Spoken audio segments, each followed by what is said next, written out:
He died trying to save his research, but when he opened his eyes again, he was no longer in his own body. Now he was Kim Yoo-sung, a student with the face of a delinquent, a monstrous physique, and a presence so intimidating that he looked like he came straight out of JoJo. But there was one problem. This wasn't a world of battles. It was a romantic comedy manga, and Yoo-seong didn't wake up as the main character. He woke up as a completely irrelevant background character. So his plan was simple. Stay away from the protagonist, avoid the heroines, and live quietly behind the scenes. But that was impossible, because with that intimidating face, that absurd body, and that monster-like aura, everyone started treating him like the most dangerous guy in school. And the more Yoo-seong tried to escape the plot, the more the main girls were drawn straight toward him. Now, the background character who was supposed to be forgotten is about to steal the protagonist's role without even realizing it. Sitting with a flushed face, a blonde girl thinks she also likes manga and wonders how everything ended up that way. With a smile, a red-haired girl holds someone's hand and asks if he is serious about that. Looking sideways, a dark-haired girl in a kimono looks shy and reflects that she just wanted to have a normal life. With her arms crossed, a blue-haired young woman smiles confidently and thinks about the thing she has recently started to love. Panting, Kim Yoo-seong covers his face in despair as he thinks about how things ended up that way for him. To the sound of a heart monitor, an eye opens slowly while a distant voice yells for a doctor nearby. Lying in a hospital bed, the young Yoo-seong looks confused and wonders where he is at that exact moment. A doctor leans in and asks if the young man remembers anything, but Yoo-seong thinks he is just an ordinary student.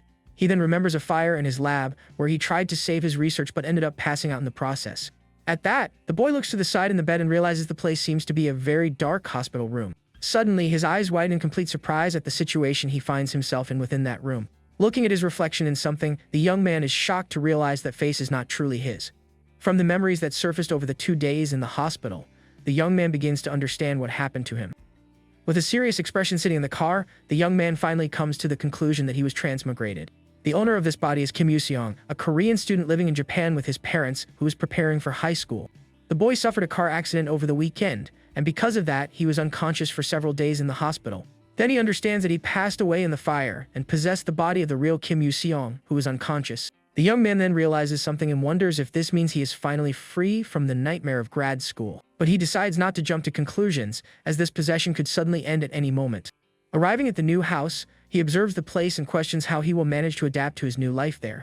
His new mother asks him to go rest a bit, and the boy agrees, going up the stairs to the second floor. His body moves on its own to the bedroom door, and he realizes that must be Kim Yoo-seong's room. Thinking it is weird to invade someone's room, he opens the door slowly and excuses himself before entering the place. As soon as he looks inside, his eyes widen completely in shock, and he wonders what all of that is. The room is packed with posters and animate items everywhere, leaving the young man quite impressed with the scene. A bright light shines on a figurine of a blonde anime girl, making the young man think it cannot be real. Seeing dolls and more items scattered around, he concludes that the former owner of that body was an obsessive geek, and that what he was seeing was insane. With a tired expression on his face, the boy closes the bedroom door behind him, thinking about what he just saw. Sitting on the floor and sighing, the young man wonders if he is really going to be able to live as the true Kim Yoo-seong. He knows that if he acts differently, his parents will find it weird, but he does not understand anything about the things the boy liked. He wonders what to do to act normally and soon notices something taped to his closet door. Looking closer, he sees a poster of a young man who looks a lot like Kim Yoo-seong because of the hair and the bracelet. With a huge scare, the young man throws himself backward onto the bedroom floor, completely shocked by what he is seeing. At that moment, he realizes that is the poster of the main character from a very famous manga. With a flushed face, he understands that Kim Yoo-seong was such a hardcore fan that he even dressed like the character. If that is the case, he needs to learn to act the same, and so he starts looking for the manga on the bedroom shelf. Picking up one of the volumes, the young man finds the cover a bit weird and wonders what kind of story that would be.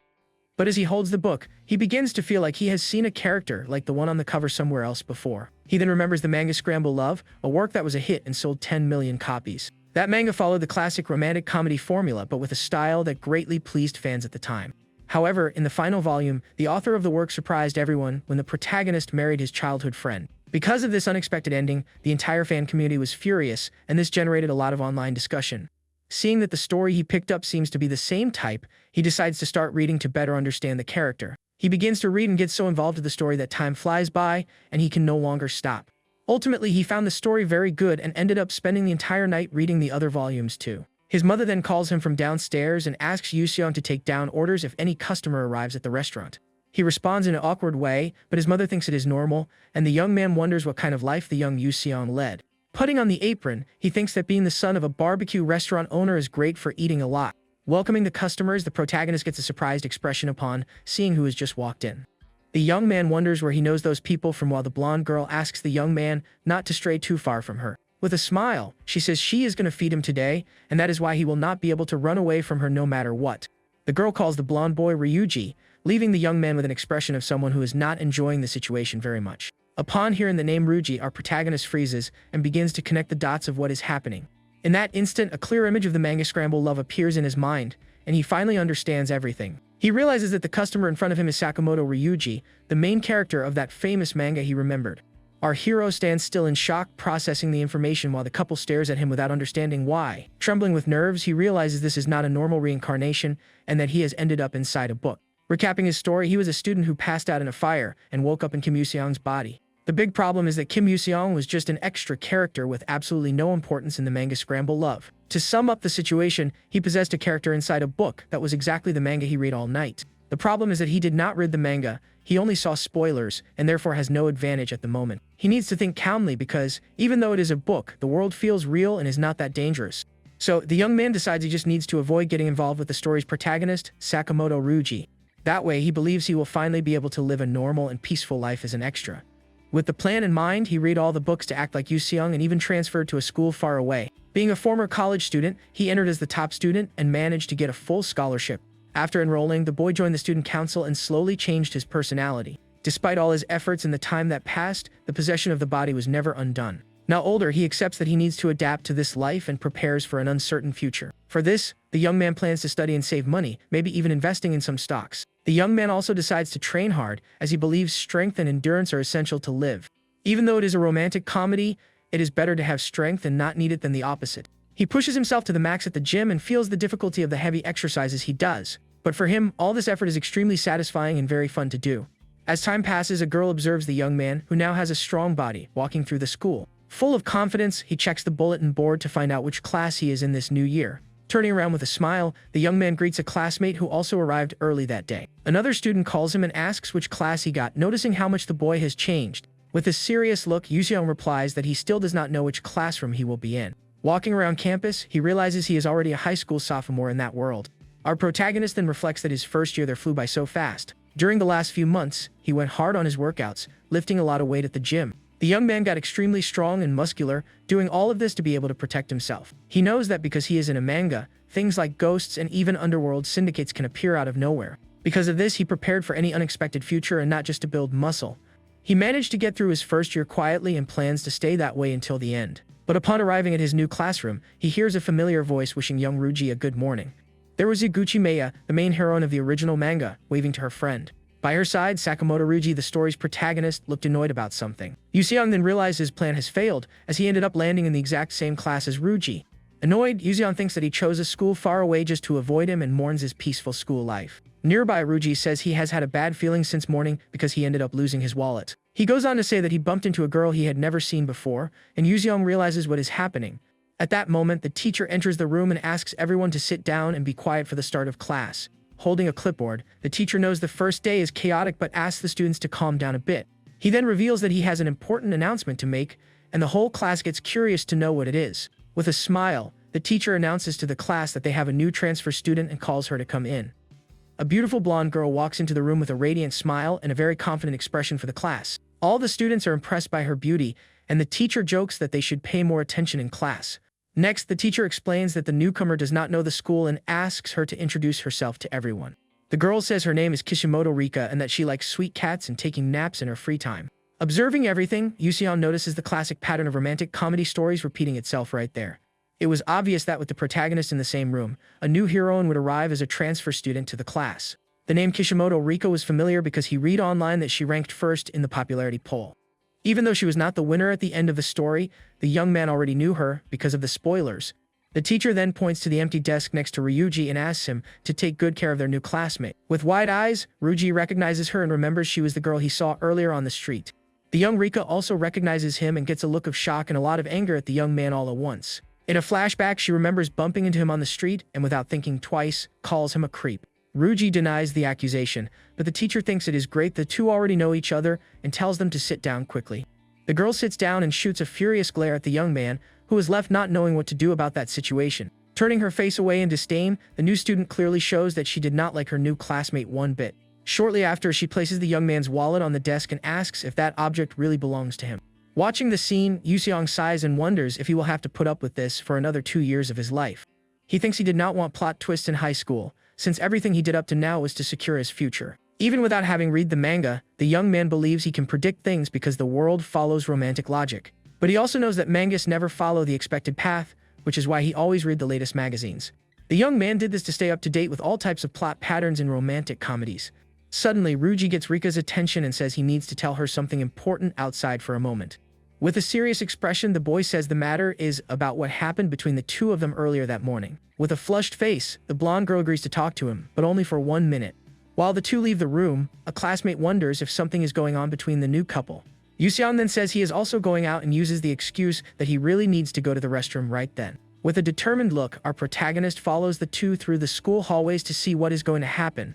Other students see him and whisper that he looks like a hitman or even a very dangerous syndicate member. The young man gets annoyed by the rumors but realizes his intimidating reputation helps him go unnoticed. He sighs and decides to check out the event between the two, as he has already studied enough about rom-com patterns. For his predictions to become reality, he needs to see everything in person to be able to collect data. Thinking a little, the young man remembers that in this school there is only one place where a boy and a girl can be alone. With a focused and serious look, our hero is certain that there is only one single location for this meeting. And as expected, the couple went to talk behind the school, confirming our protagonist's suspicion. There, the young Ruji bows an apology and swears to the girl that he did not do that on purpose. Hiding in the bushes, Yoo-seong recognizes the scene and calls it a classic apology trap. He cannot believe the boy is doing that embarrassing pose and thinks it is something typical of a protagonist. With her arms crossed, Rika stares at him with a serious expression and does not seem impressed by the apology. Suddenly, the girl starts laughing out loud, leaving the blonde young man completely confused by her reaction. With a mischievous smile, she says he is much more innocent and pure than she imagined him to be. Confused, Ruji asks if she was not mad, but Rika replies that the morning accident was no big deal. Hidden Yoo-seong hears her say that she only acted that way because his shocked face was very funny. Our hero then understands that her bright personality is the reason Rika is #1 in popularity. He also confirms that this is her first major encounter event with the story's male protagonist. Crouched behind the plants, the young man concludes that this is a textbook romantic comedy opening. At that exact moment, a mysterious voice appears behind him and calls out Kim Yoo-seong's full name loudly. A girl holding a fan asks what a future student council secretary is doing crouching around there. Right after, the young woman accuses him of doing something shameful like spying on the girls at school. The young lady is Seonji Kumiko, the head of the student council and a character with a classic villain profile. But he knows that in reality, she is a tragic character who merely becomes a rival in the original story. To play it off, Yoo-seong picks up a tree branch and says he was thinking of using it for decorations in the council room. The girl seems to doubt his excuse and questions the idea of putting something like that in the student council room. Our protagonist stares back at her and thinks that even with the excuse, the situation is still quite complicated. The girl accepts the branch and says she will at least put it in the school staff meeting room. Yoo-seong says thanks and is surprised that his improvised excuse for the situation actually worked. Next, the young woman asks what brings him there, since she thought he would be very busy at the start of the semester. The young lady reveals that she wanted to have a meal with the council members to build bonds and gave him a chance. With a smile, she tells him to hurry to the cafeteria with her before all the good seats are taken. The young man finds the invitation weird because he knows there is nothing on the menu there that suits her palate. The student council president then says he really does not know her as well as he thinks he does. With a wide smile and bright eyes, she asks if he thinks she does not understand the food and culture of commoners. The girl recalls that she ate a bowl of rice with fried pork at the staff restaurant and had no problems. Yoo-seong finds her statement impressive since she only eats wagyu beef in the council room and complains about the portion sizes. Awkwardly, the young man informs her that unfortunately, the school cafeteria does not serve the dish she mentioned. She gets annoyed and asks what they have then, and the young man replies that there is a similar dish called juden. The girl thinks the name of the dish is very strange and wrong and does not seem the least bit excited to try it. With a face of disgust, the young woman asks if she really has to eat that so-called judon for lunch. Annoyed, our hero questions her since she herself bragged about being different from the ignorant masses at school. Suddenly, a bespectacled young man appears and reveals himself to be Akaki Shinjiro, the student council vice president. The young man recognizes Yoo-seong and asks if it is really him, leaving the council president quite surprised by the scene. Adjusting his glasses, the vice president seems to understand what was going on between the two at that moment. Furious, the young man yells at Yoo-seong and demands to know if he realizes he is part of the school's student council. He goes on to say that the poor president skipped her meal just to go out and look for him around the school. Yoo-seong is confused and wonders how the girl can be considered poor if she was eating wagyu beef. Embarrassed, the council president denies everything and says she never claimed to be sad or hungry to him. The vice president does not calm down and states that he will no longer tolerate Yoo-seong's insolent behavior toward her. He declares himself a loyal servant of the Seonji family and drags the girl back to the council room. While being dragged away, the young man shouts threats at Yu Seong, and the president says goodbye, mentioning they will postpone the meal. Alone and completely confused, our protagonist admits that he no longer has any idea what is going on. Later, after class, he finds himself at the subway station heading home after a very busy day. In the crowded subway car, his intimidating presence makes the other students keep their distance from him out of fear. He reflects that the day of the protagonist's event was when the story of Scramble Love truly began. Thanks to his training, everyone avoids him like a plague, and so he thinks there is no reason to get involved with Ruji. With a confident smile, he realizes that having a strong body was the right decision and that size is everything. The station board shows that the next train will only arrive in 10 minutes, leaving the young man a bit frustrated. While waiting, our hero thinks that now he just needs to live his normal life as a background character behind the scenes. Everything was going according to his plan, but suddenly he feels a hand touching his shoulder from behind. It was the young Rika, who introduces herself and asks if he is the Kim from her class, leaving the young man totally surprised. With a panicked expression and flushed face, our protagonist wonders why she is there with him. The girl says with a smile that she was worried, but is happy to have found him so quickly there. She then shows her cell phone and asks if he knows how to get to the address on the device's screen. The young man wonders how she knows his name if they barely spoke to each other during the first day of class. The girl then points to the name tag on his school uniform and says the answer is quite obvious. With a smile, she says his name is written right there and calls him Kim in a friendly way. Feeling awkward, our hero realizes he had completely forgotten about the name tag on his uniform. Rika then says he is a nice guy and that she was right about him from the first moment she saw him. Confused, the young man wonders why she has such a good opinion of him if she barely really knows him. With a drop of sweat running down his face, our hero has absolutely no idea what she is talking about. He then asks how she remembered him and why she thought he was a good person from the start. The girl replies that he was giving off a weird energy in the classroom and that it would be impossible not to notice. She also reveals that she heard rumors about him fighting 50 bikers and being scouted by a talent agent. The young woman finishes by saying he is a cool guy for letting the queen of the class approach him so casually. With a serious look, Yu Seong realizes that in such a short time, the girl has already created a completely wrong image of him. Panicking, he thinks that getting involved with one of the two main heroines of the story is a huge mistake. The young man realizes it is no wonder she ranked first in the popularity poll and wonders what to do. Suddenly, the girl calls out to him loudly, pulling our protagonist out of his deep thoughts. She complains that he did not even respond to her compliment and, with puffed cheeks, seems a bit annoyed. Awkwardly, our hero just thanks her for the compliment without really knowing how to react to that situation. The girl says others might misunderstand him, but that she knows one day everyone will see who he truly is. She suggests he think of the stories as part of the plot, and says he seems nice despite his appearance. With a radiant smile, the young woman offers to be his friend until everyone gets to know him better for real.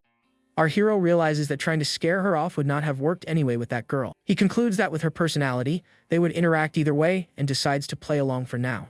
But he needs to maintain his extra act, and so he agrees to count on the girl's help too. The plan worked, and with a smile, the young woman is very happy with his response at that moment. She then remembers she almost forgot to ask the most important thing and shows her home address. The girl explains it is her new address, but the subway lines are very confusing and she is lost. Our hero recognizes the neighborhood as a wealthy residential area and wonders if she is also a rich girl. He says the place is close to his house and that they will take the same train, making the young woman very excited. He explains that his station is just 2 stops away from hers and shows the exact location on the map. The girl is surprised by the coincidence and thinks it is destiny, but Yu Seong sees it as a huge problem. With a serious expression, our protagonist realizes that since things have reached this point, he needs to act. He prepared himself to survive, but there is still a fatal flaw because he never read the original story. So the young man decides the best thing to do is become friends with Rika to get information straight from the source. He imagines a scene where he could even blackmail the protagonist into helping the girl if something goes very wrong. In the original story, the protagonist gets help from a classmate, so a slight change should not affect the plot. With the decision made, the young man offers to buy her a drink from the station's vending machine. He says it is a thank you for her being his friend, and the young Rika chooses a sweet soda. The girl takes the soda can and drinks it all at once, quenching the thirst she felt at that moment. With an expression of pure satisfaction, she says there is nothing better than a good cold soda. She confesses she had not had one in a while because she was on a diet to maintain her good model figure. Yu Seong is surprised to hear the girl was on a diet, as she already seems to be in great shape. The young woman then shows fashion photos on her cell phone and reveals she was a magazine model in her hometown. She explains that taking care of her body is a must for any professional model, which is why the diet is important. He comments that she looks different in the photos, but Rika gets annoyed and denies that makeup is the only difference. The train arrives and he calls her to leave, but the girl complains that he is changing the subject too fast. The green subway departs from the station at high speed, taking the two to their respective homes after class. Inside the car, 2 men comment that Yu Seong looks like a thug and that if he hears them, they will be in huge trouble. The other passengers also stare at him in fear and avoid making eye contact with our protagonist. Rika then says that thanks to him she found a shortcut, but Yu Seong thinks that is a route hijacking. He then grabs the subway map and says they need to figure out how to get her home safely. The young man points the way and the girl rushes to follow him, saying she cannot walk that fast. When the doors open, he steps off and the young Rika stays behind, asking if he is abandoning her there. He then says goodbye, telling her he is getting off there and that her station is 2 stops ahead of his. The girl waves from the train door, thanking him and saying she will count on him tomorrow at school too. Alone on the platform, our protagonist wonders what she meant by counting on him. He is confused and does not understand why the girl is acting in such a strange way with him. The next day at lunchtime, several excited students invite their friends to go to the cafeteria. But one of the students sadly realizes he ended up forgetting his lunchbox at home that day. Away from the commotion, Yu Seong opens his lunchbox, which is full of kimbap prepared by his mother earlier.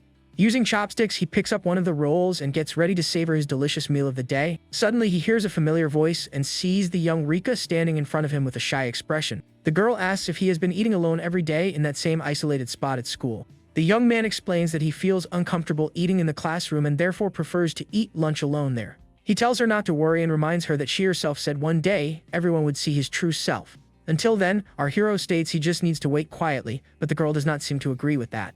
The young woman then recognizes the food and asks if she can try a piece, since she had only seen that in dramas. The young man agrees, a bit surprised, and thinks she can change moods very quickly depending on the situation. Rika jokes that he is being funny and asks if she can keep having lunch with him from that day on. He says he cannot bring kimbap every day, but the girl denies that it is just because of the food. The young man then realizes he has gotten closer to Rika, and that her company is not as weird as he thought. The young woman loves the food and asks if his family really owns a Korean restaurant like the rumors say. He says thanks for the compliment, and the girl asks him to tell his mother that she loved the kimbap she ate. The next day, she offers a Japanese omelet in exchange for some of our protagonist's kimbap. The young man accepts the trade and grabs a piece of the omelet the girl prepared for his lunch that day. With a satisfied look, he brings the piece of omelet to his mouth and chews slowly to taste the flavor. Suddenly, his eyes widen in complete shock, and his face turns red from the taste of her food. The omelet was extremely sweet, and he thinks that not even a sugar fanatic could handle that flavor. He asks how much sugar she put in, and Rika replies that she just added what she thought would be right. With a gloomy aura, the young man says eating so much sweet stuff is bad for you, and that next time he will teach her to make it differently. She asks what he uses, and our hero answers that he puts in salt, but the girl finds the idea disgusting. The young Rika says he has weird taste but that it is okay because everyone has their own differences. The two continue arguing about the right seasoning for omelets, creating a very noisy scene in the area. From afar, our protagonist spots the student council president and vice president standing still. With a disgusted expression, the girl seems to be eating something she does not like very much at that moment. She then thinks that heaven might forgive improper relationships between students, but she cannot. As student council president, she angrily declares that she will not allow such behavior at school. Yu Seong does not understand and wonders what kind of improper relationship she is talking about now. The vice president approaches and says a boy and a girl eating lunch together in a corner is suspicious. The bespectacled young man continues his lecture, stating that making excuses after getting caught is a shameful attitude.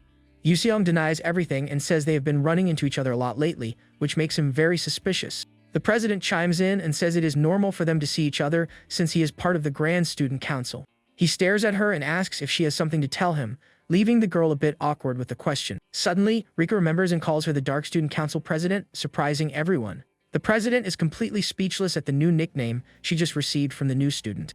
Rika explains there is a rumor that she walks around alone in her black uniform and that she now understands why. Furious, the president shouts that the uniform exists to project the council's dignity and not to look gloomy.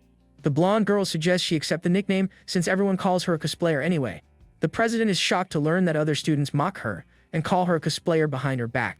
Angrily, the young student leader grabs Rika's hair and swears she will get revenge for that humiliation. She runs away covering her face in shame, and the vice president follows her, worried about what happened. The young man with glasses yells for his lady to wait for him as he desperately runs after her across the courtyard. Rika turns to Yu Seong and asks what she did wrong, but he replies that he has absolutely no idea. Later, in the classroom, Rika calls him excitedly and seems to have already forgotten about the incident from earlier. The girl asks why he has not gone home yet if class ended quite a while ago for everyone. He shows the club guide and explains that he was thinking of joining one now that he has more free time. With an excited smile, the young woman suggests they visit some clubs together to try out the activities. He looks thoughtful, and Rika says it is better to try things out than to just sit around thinking about what to do in life. Yu Seong agrees with the idea, and the girl excitedly asks which club they should visit first. The young man reveals he plans to visit every club in the school, leaving the young Rika very surprised by the news. With a sinister smile, he says he is doing this because he is curious to know about one thing. Enveloped in an aura of power, he reveals that he wants to test how far his strength can truly take him.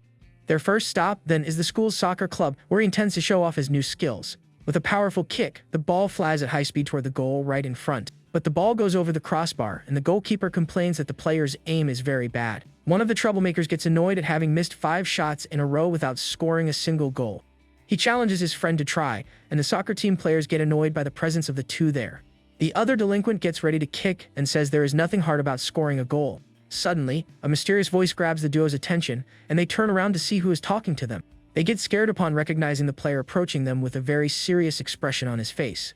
The young man says he needs the field and asks if the two mind leaving the place so he can practice. The delinquents are terrified to realize it is Ryohei, the captain of the soccer team. Fearfully, they apologize for the trouble and run off the field to avoid getting into more problems. One of the players thanks the captain, and he replies that it is common to find guys like those around there. The captain then asks about this year's freshmen, and the player answers that no one has stood out yet. The team leader is worried because he really wanted to win nationals, but does not have enough talent on the squad. He believes that if they got a strong freshman, this year's results could be very different. Just thinking about the team's current situation makes the captain very angry, and he grinds his teeth in frustration. The troublemakers who were kicked out think about going back to fight, but one of them gives up the idea. The other accuses him of being scared of the captain and reminds him that his kicks go over 100 kilometers per hour. The delinquent says fighting is not just about physique, and that experience is what matters most in a brawl. Suddenly, he bumps into someone and turns around furiously to see who dared interrupt him mid-sentence. He comes face to face with Yuseong, who stares at him with a serious expression after their unexpected bump. With an intimidating look, our protagonist asks the young man to repeat what he just said.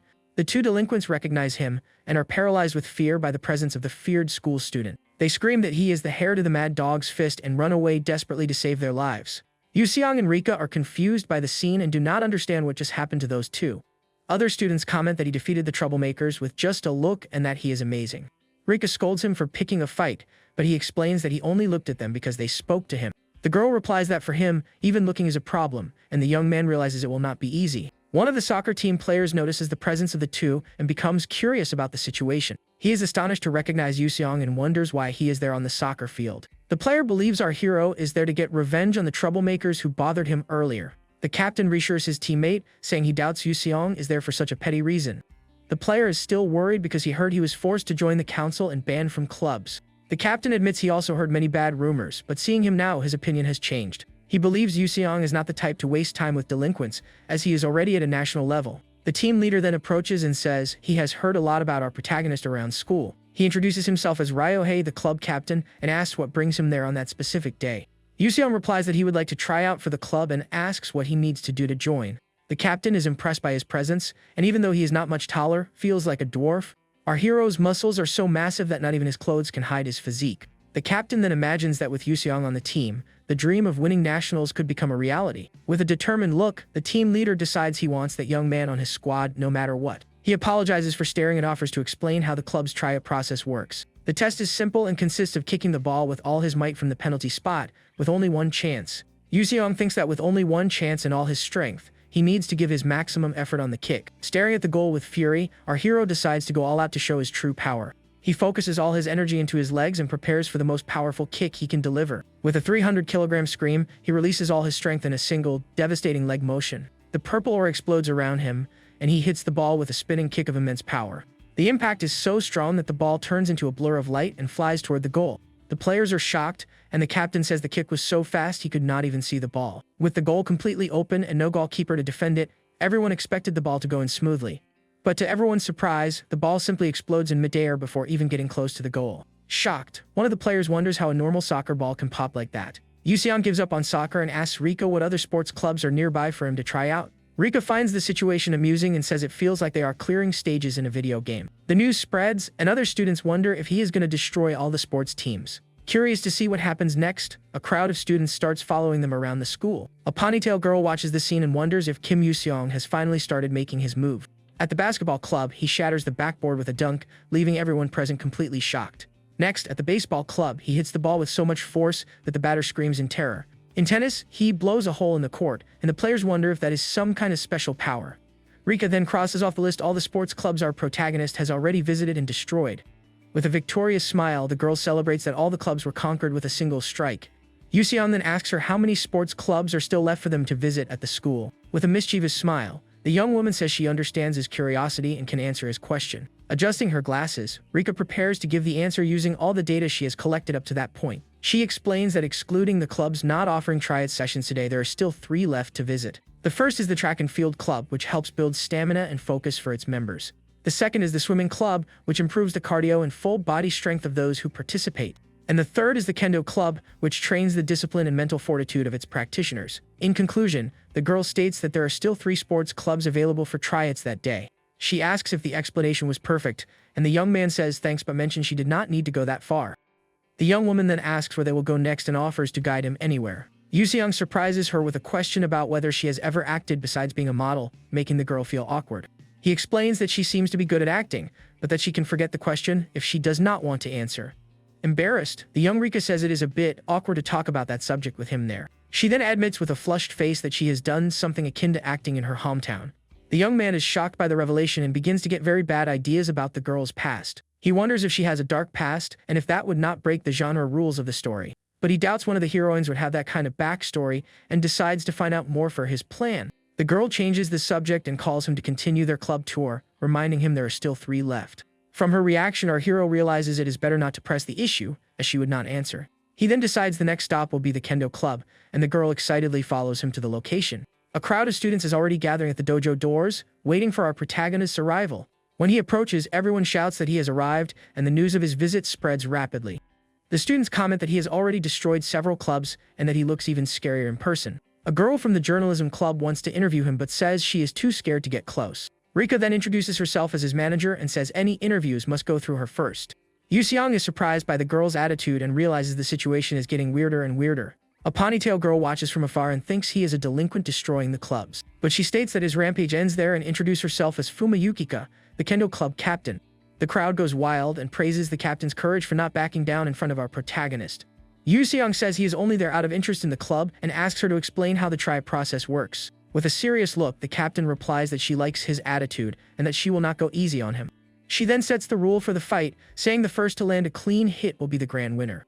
The young woman offers to be his opponent and invites him into the dojo to begin the match. One of the spectators gets excited and yells that the fight between the human weapon and the kendo captain is finally starting. The crowd cheers for the captain and feels sorry for the other clubs still waiting for Yoo-seong's visit. They believe our hero's reign of terror ends today, but he feels like they are treating him as a villain. Suddenly, the captain shouts for silence and imposes her authority over everyone present in the hallway. The spectators quiet down immediately, afraid of the reaction from the young and powerful kendo club leader. She declares the fight is 1-on-1 and that no one besides the 2 of them may enter the dojo during the bout. With a threatening glare, the young woman warns that if anyone insists on entering, she will fight them first. The students are frightened by the threat and decide to obey her order to avoid trouble. Rika comments that the captain is on a totally different level from the rest, and Yoo-seong agrees with her.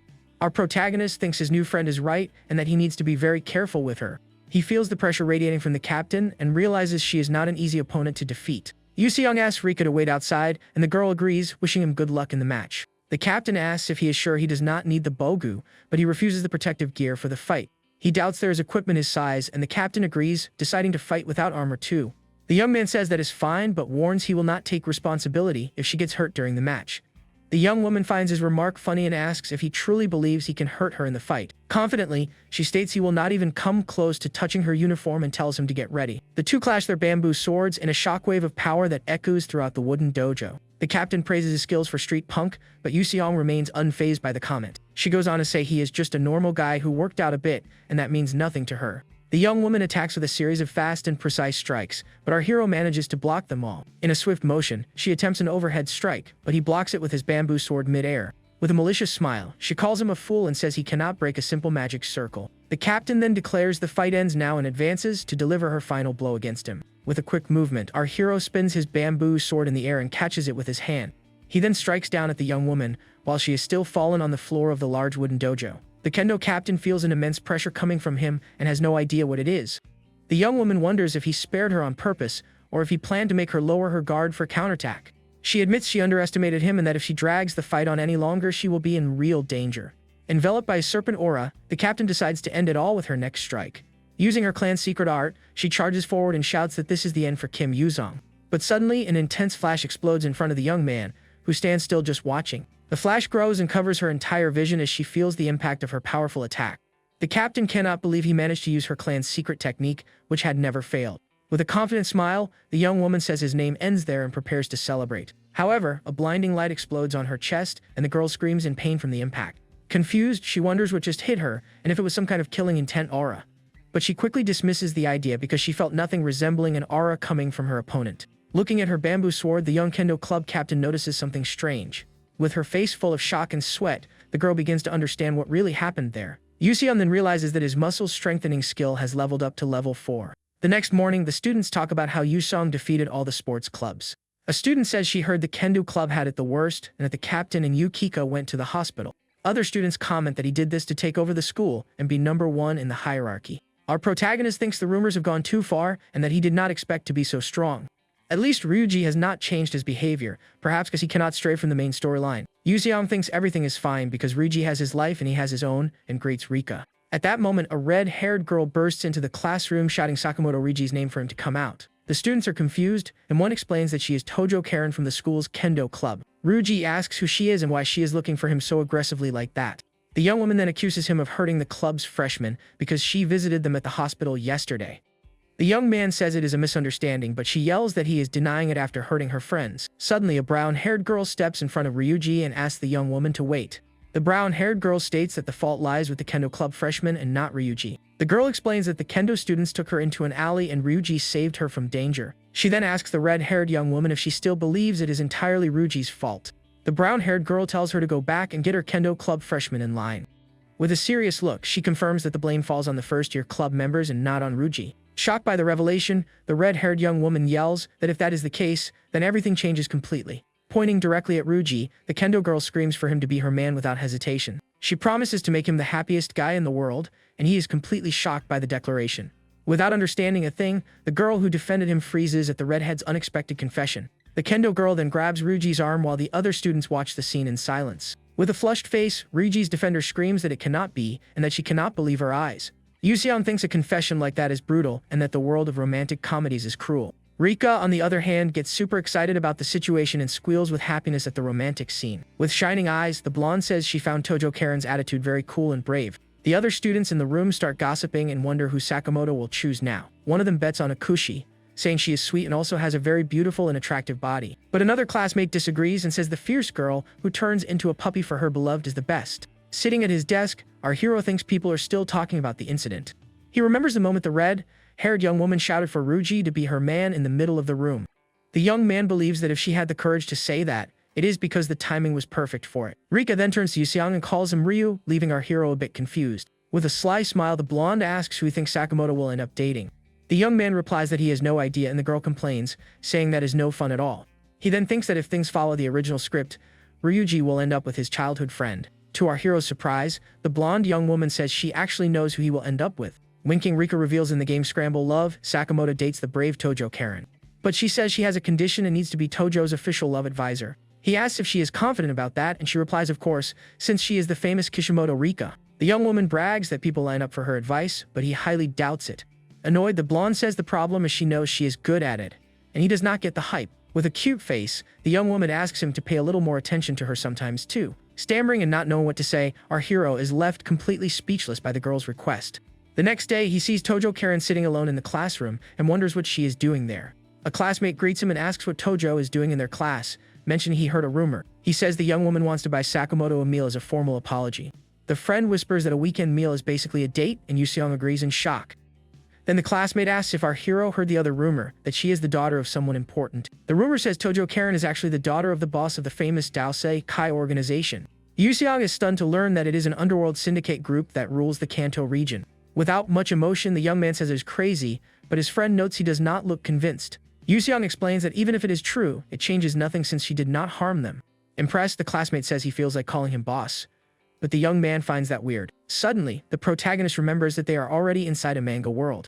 Thinking about that, he concludes the story about the mob boss's daughter might be completely real here. Tojo insists Sakamoto set the date for dinner, while Yuseong thinks this is not his problem. Unexpectedly, Akushi appears and yells for the redhead to stop immediately, saying enough is enough. She says Ryuji is uncomfortable, but Tojo replies that the matter has nothing to do with her. Crying, the other students lament that only Sakamoto is popular, and Yuseong wonders if that is a good thing. Tojo's advances continued, and she even interrupted class to ask Sakamoto out to her dinner, With fury in her eyes, the girl even storms in the boys' locker room screaming that she finally found him. Running down the hallway, she shouts that he's going to eat with her this weekend no matter what. Exhausted and almost crying, Sakamoto just yells her name and begs the young woman to stop. Changing scenes, Rika asks Yuseong what he is going to do during the Golden Week holiday. He replies nothing special, and that he will probably just help out at his family's restaurant. The blonde then invites him to her house if he has free time, surprising our hero. Rika remembers he likes manga and says they have a huge collection at her place. Excited, she tells him her dad collected enough to fill an entire bookstore. The protagonist says he will definitely call when he gets a chance, and she says she will talk to her dad. Yawning a little, the young woman seems to have a new idea and looks thoughtful for a moment. Yuseong comments that she is quite thin but eats more than she looks, and she says that is normal. The girl explains she does not gain weight easily and needs a good lunch, so she will not snack all afternoon. With a confident smile, the girl reveals that everything she eats goes straight to a certain part of her body. Completely shocked and sweating cold, Kim Yuseong wonders if she is talking about what he imagines. The blonde then calls him a creep, and the protagonist realizes it was all just a trap set by her. At that moment, a red-haired boy comes to their table and asks about someone named Tokyo. Rika sees this as her big chance while Yuseong panics, trying to make her stop. The red-haired boy then asks the girl if she is someone named Tojo Karen, and she looks confused. Rika asks who he is, and the young man introduces himself as Kishimoto Rika, making the situation awkward. She says she noticed he looked worried and offers to help, surprising the redhead. The boy is speechless and starts to stammer as the blonde approaches him with a curious look. He finally reveals that he heard Rika is very good at giving relationship advice. Rika explains it would be weird not to notice since he comes to their classroom every break just to see Sakamoto. Embarrassed, the boy called Ryuji covers her mouth and tells her to be quiet so no one hears. Covering her mouth, she says the timing is perfect because she also wanted to talk to him about it. The young woman reveals she also wanted some relationship advice for him, leaving the redhead speechless. Changing scenes, Yuseong walks alone at sunset thinking about how Kishimoto is having fun. He remembers her excitedly suggesting they all meet after school for a serious talk. Thoughtful, he notes something seems off because in the original story it was a 4-person romance. Our hero decides to stop overthinking and focuses on his main goal, which is working out at the gym. Arriving there, he sees everyone training hard and making a lot of noise, which leaves him quite confused. While wondering why the place is so loud, a familiar voice calls his name. Surprised, he turns around and recognizes the person, commenting that it is a huge coincidence running into her there. In his thoughts, the protagonist tries to recall the name of the girl in front of him, which is Fuma Yukika. Turning to her, the young man confirms out loud if she really is Fuma Yukika from his school. The girl explains that the club practice was not enough and that she did not know he trained there too. With an awkward smile, Yuseong notices that the other guys at the gym got excited by her presence. Looking at the girl, he thinks to himself that at the end of the day, she is actually very pretty. Yuseong comments he did not know she lived nearby, and Fuma replies she moved recently. The news of her move surprises him, but he soon thinks that it is simply perfect. Right after, the gym manager named Nakayama Yujiro approaches and asks Kim for a favor. The manager says since they are schoolmates, it would be best if Yuseong taught the newbie everything. Whispering in his ear, the manager says he thinks the girl came because she likes him and wishes him luck. Yuseong then tells Yukika to just watch since it is her first day and thinks the manager got it all wrong. In front of them, a massive gym weight rests on the rack waiting for the workout to begin. The older man says they will start light with 220 kilograms, leaving the girl amazed. He reassures her, saying that in 20 years on the job, he has never seen a monster like that young man. Firmly, the protagonist grips the metal bar as his leg muscles tense tightly. Without any difficulty, Kim Yuseong lifts the weight over his head, performing a perfect squat.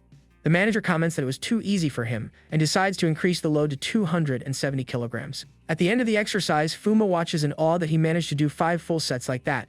Giving a thumbs up, the man says he warned her the kid was a monster, and she thinks it looks like self-torture. Yukika admits that is not a student's physique, and that he is the legendary anomaly from the rumors. A purple aura explodes around Yuseong, and the girl is sure he possesses the extreme yang physique. The purple energy continues to flow from the boy's body, while the name of his ability echoes in her mind. Ancient legends show that great heroes of history and myth possessed this special constitution. She then remembers the fight they had and understands that this power does not come just from working out. With a determined look, the young woman decides that for now, she needs to report what she found out to that person. Changing settings, a beautiful traditional Japanese house is shown in the sunlight of a sunny day. Right at the entrance, a man welcomes the young lady, who is actually the red-haired boy. Worried, Yuseong wonders if Tojo's family is really from the syndicate and why Rika does not seem surprised.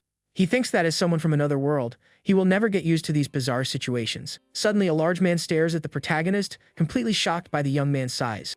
Pointing at him, the man accuses him of being a spy and tells the young lady to step away because he is dangerous. The redhead gets annoyed and says it is rude because they came all the way there to help him. Another voice then apologizes for his men's behavior, admitting they crossed the line. Already wearing an apron, the protagonist says it is okay because he's used to being misunderstood. Yu Xiang thanks them for the invitation but says he will not be of much help, and Rika counters that his opinion is needed. The blonde encourages Miss Tuzhou to start cooking to win Sakamoto's heart. Flashing a peace sign, Rika declares herself the love expert and tells them to trust her. Feeling second-hand embarrassment, the hero wonders how she is not ashamed to talk about herself like that. Excited, the girl yells for everyone to start cooking, and they join together in a gesture of unity.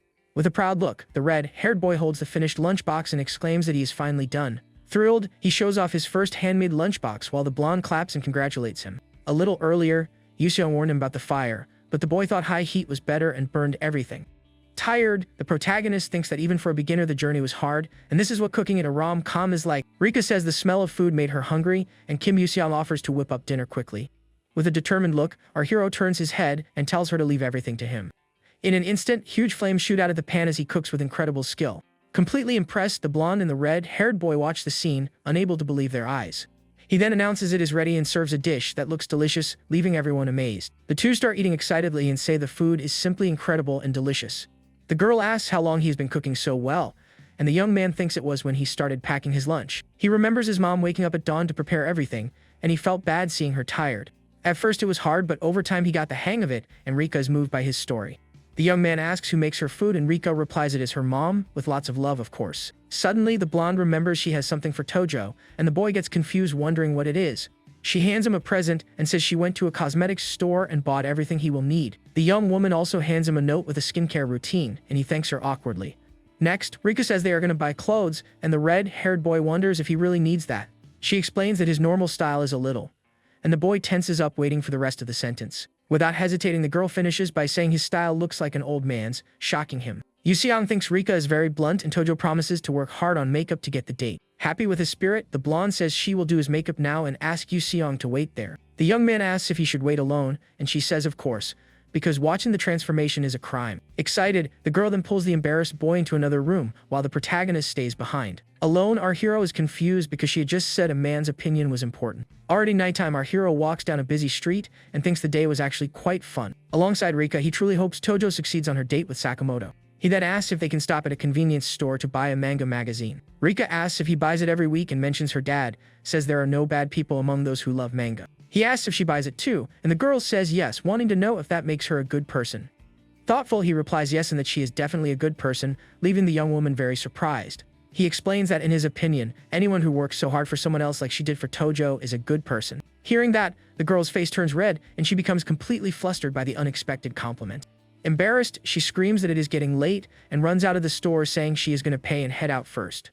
Alone, Yu Xiang looks thoughtful and wonders if Rika ran off like that because of a stomach chat. The next day, the scene shows the facade of the character's school on a sunny, peaceful morning. In the hallways, students whisper and look surprised at a figure walking toward them. A beautiful red-haired girl with a new hairstyle appears, and everyone comments on how pretty she is. Seeing that the girl is heading to room 2B, one of the students wonders if she is who he thinks she is. In a swift firm motion, the young woman places a sealed letter on one of the students' desks.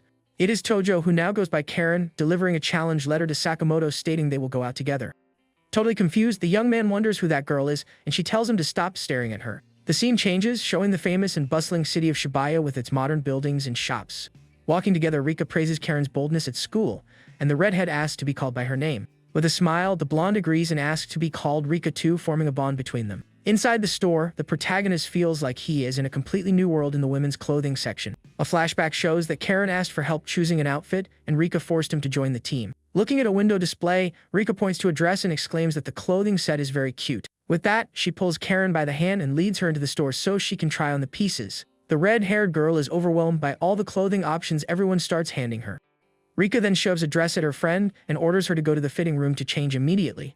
Karen complains that cute styles do not suit her, but the blonde says she will intervene and asks Yu Xiang to wait. Inside the fitting room, the young woman approaches Karen and tells her to hold still because she will handle everything. Hearing the noises, Yu Xiang wonders what on earth they're doing in there inside the fitting room. With her hands clasped, the red-haired girl looks down, feeling shy about her unexpected new look. Coming out of the fitting room, she complains the dress skirt is too short while Rika watches proudly.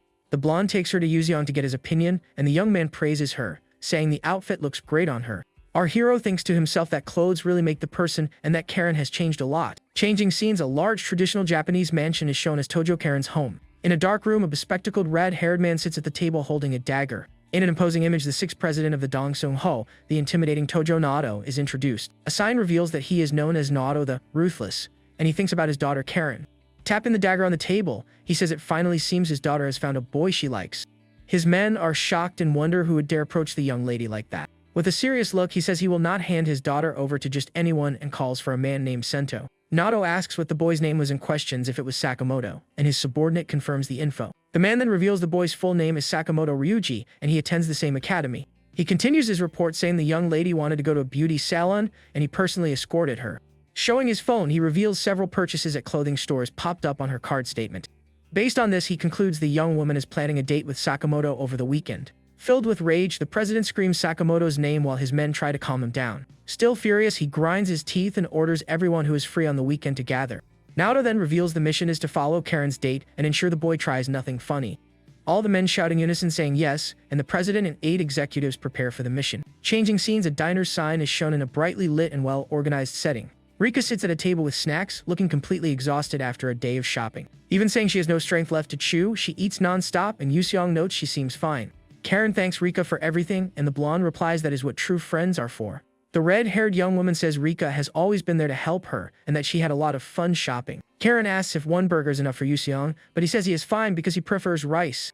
She insists he order more if he wants because it is the least she can do after all the help.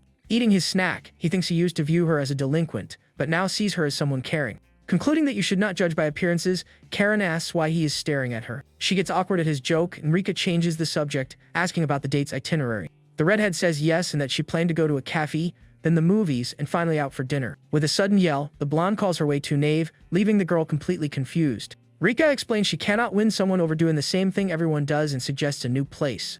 Showing her phone, she reveals a photo of an aquarium, and Karen is surprised by the unexpected suggestion. Excited, Rika describes the glowing waves, the fish, and corals dancing in a peaceful setting. She finishes by saying the lighting is perfect for talking and deepening feelings. Rika dubs herself a romance expert, and Karen decides to trust her to go to the aquarium.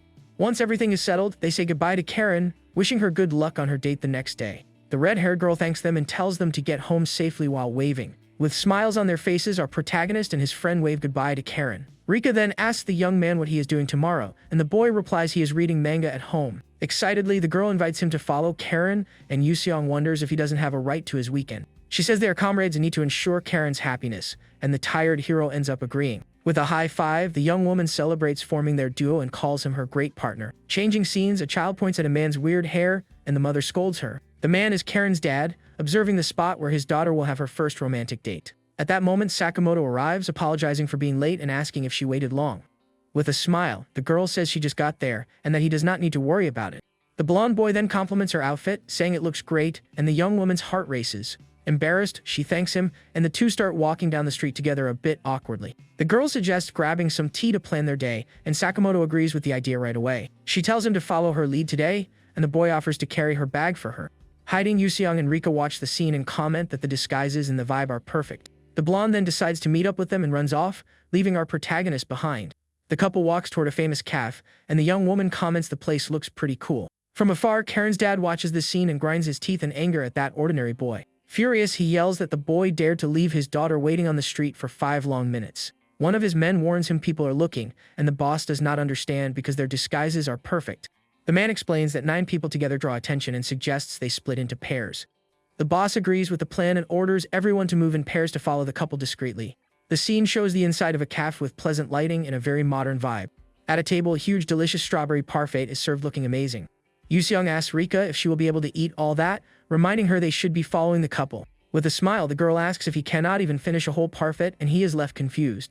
Sitting at another table, the protagonist feels there is something weird about that busy place. He notices the cafe is too crowded, especially with very weird, suspicious-looking guys. With a serious look, the protagonist thinks everyone there is suspicious and tied to Tojo. He focuses his gaze on a red-haired man wearing sunglasses who looks the weirdest of all. Yuseong notes that despite the weird wig, the man looks a lot like Tojo herself. Back at the table, Sakamoto excitedly mentions the city aquarium also has dolphins. Karen agrees and they decide to see the dolphins first before exploring the rest of the place. With a radiant smile on her face, the girl thinks to herself that today is going to be very fun.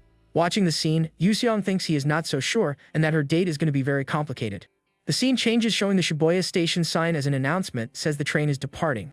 Amidst the crowd, the doors start closing and Yuseong holds Rika to protect her from the pushing and shoving. People keep pushing, and the girl tells them to stop because she is being crushed in the crowd. Thinking out loud, she complains she did not know the subway would be so packed at that time of day. Rika then realizes she is very close to the young man and feels awkward about the unexpected situation. He says it is a bit crowded, but they will arrive soon, and asks her to hold on just a little longer. When the doors open, a crowd of people invades the car, pushing everyone inside. Worried about losing sight of her in the chaos, the protagonist holds her hand tightly. Pulling her by the hand, he clears a path through the crowd and guides her safely off the train. Once on the platform, the two breathe a sigh of relief for managing to get out of the packed car. The young woman asks him to let go of her hand, and the young man apologizes awkwardly for the situation. He slowly lets go of her hand while a romantic vibe begins to build between them. With her heart racing, Rika whispers to herself that next time he should be gentler. Without understanding what she meant, the young man simply nods and wonders about a next time. When they look at the street, they realize they missed the light, and the couple has already crossed the road. Yuziang says since their destination is the aquarium, they should just go straight there and meet them. Arriving at the entrance, they face a crowd, and the protagonist complains about the number of people. In the distance, one of the men in black complains they should have driven to avoid the mess. Yusiang recognizes the men he saw at Tojo's mansion and understands what is happening there. Worried, he thinks he needs to be careful not to be recognized by them in the crowd. One of the men points at Yusiang and calls him a suspect, but his boss recognizes him as the young lady's friend. He remembers the two visited the mansion days ago to help the young lady prepare for the date. The boss then figures they are there out of concern for their friend and not with bad intentions. Since they lost sight of the young lady, they decide the best option is to follow her friends. With a determined expression, the group's boss gives the order for everyone to start moving. In front of the aquarium, Karen is amazed by the place, and Sakamoto celebrates that they finally made it. Excited, the young man invites her in, and the girl holds onto his arm with a smile of happiness. Suddenly, two suspicious-looking boys turn around, and one of them looks surprised by something. The red-haired young man comments to his friend that the guy who just walked in looks like Sakamoto. His friend agrees, and he complains the guy kicked them out of the kendo club and is now on a date. With a hateful look, the young man swears that this time he is really going to end Sakamoto's life. Inside the aquarium, the couple walks while Yusiang and Rika follow closely to observe. The dim lighting makes it hard to see, but they still manage to spot the happy couple. With an attentive gaze, our protagonist realizes there is one thing he can state for sure. Their dates seem to be going much better than he had initially imagined. Seeing the couple's happiness, Yusiang and Rika wonder if they really need to keep hanging around. The scene shifts to Minami-Bukuro Park, where people are enjoying a sunny, peaceful day. On a picnic blanket, a variety of kimbap and inari sushi is displayed, looking incredible.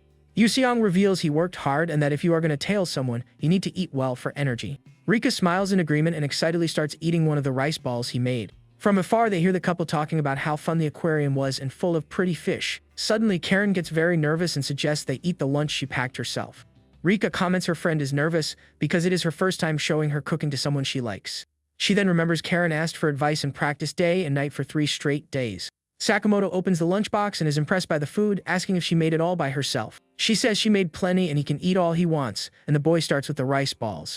With an anxious look, the girl watches as he takes the first bite of the rice ball. To her surprise, he loves it and says it is very good, making the red-haired young woman very happy. Thrilled by the compliment, she grabs another item from the lunchbox and offers it for him to try next. Chopsticks in hand, the girl shows a fierce determination in her eyes as she watches his reaction. After chewing, the boy pauses, leaving her tense and anxious for his answer.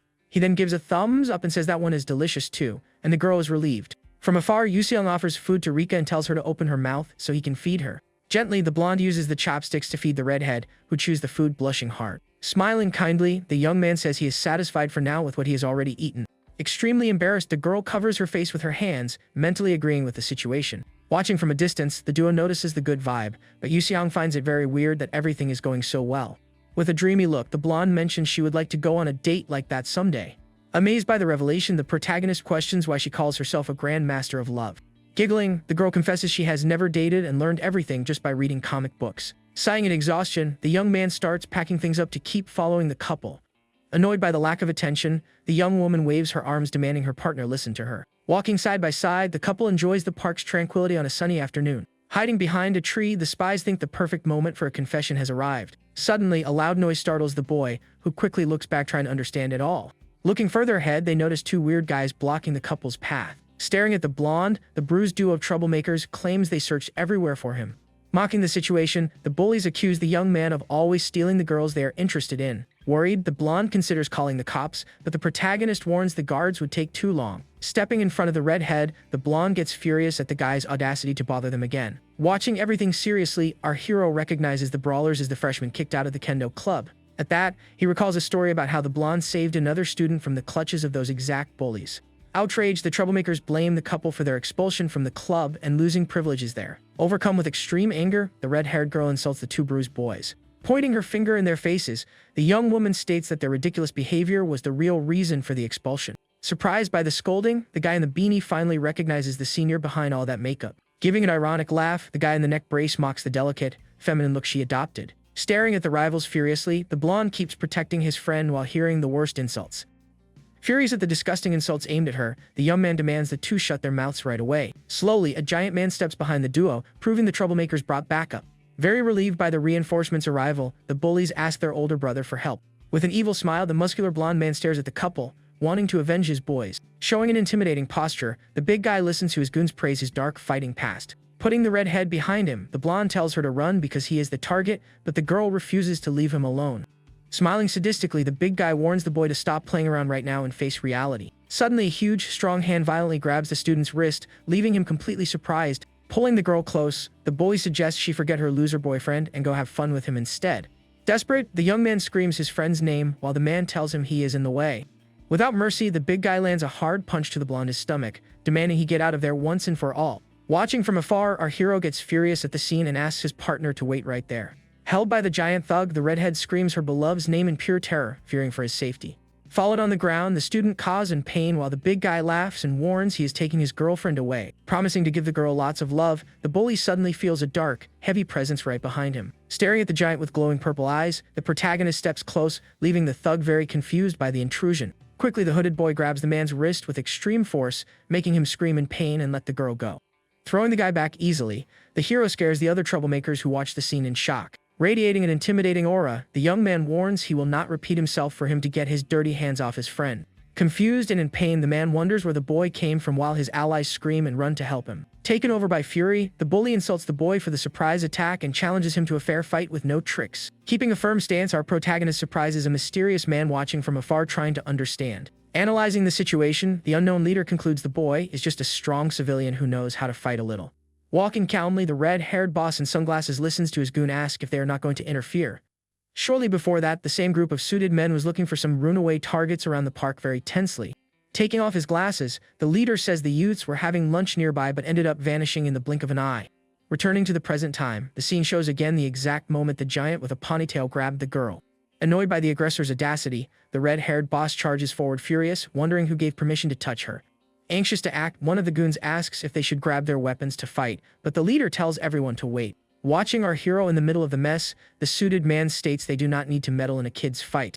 Asking his allies to pay close attention, the boss points out the sinister purple aura radiating from the hooded student. Sweating cold uncontrollably, the grown man notices a suffocating pressure taking over that whole environment. Trembling with fear and with wide eyes, the redhead touches his own face, certain he has felt that power level before. In his mind, he visualizes a Russian ruffian boss surrounded by chains, possessing a devastating and lethal presence. Recalling a casual encounter with the monstrous criminal in the past, the leader guarantees the feeling that day was identical. Shaking in terror, the redhead sees an overwhelming monster that awakens pure fear. Intrigued, the mob leader finds it fascinating to see this exact dark underworld aura coming from young Kim Yuseong. Resolute, the protagonist warns that the original script and the rule of staying in line no longer matter. Stepping firmly toward the enemy, the young man guarantees that from now on he is just going to take out the trash in front of him.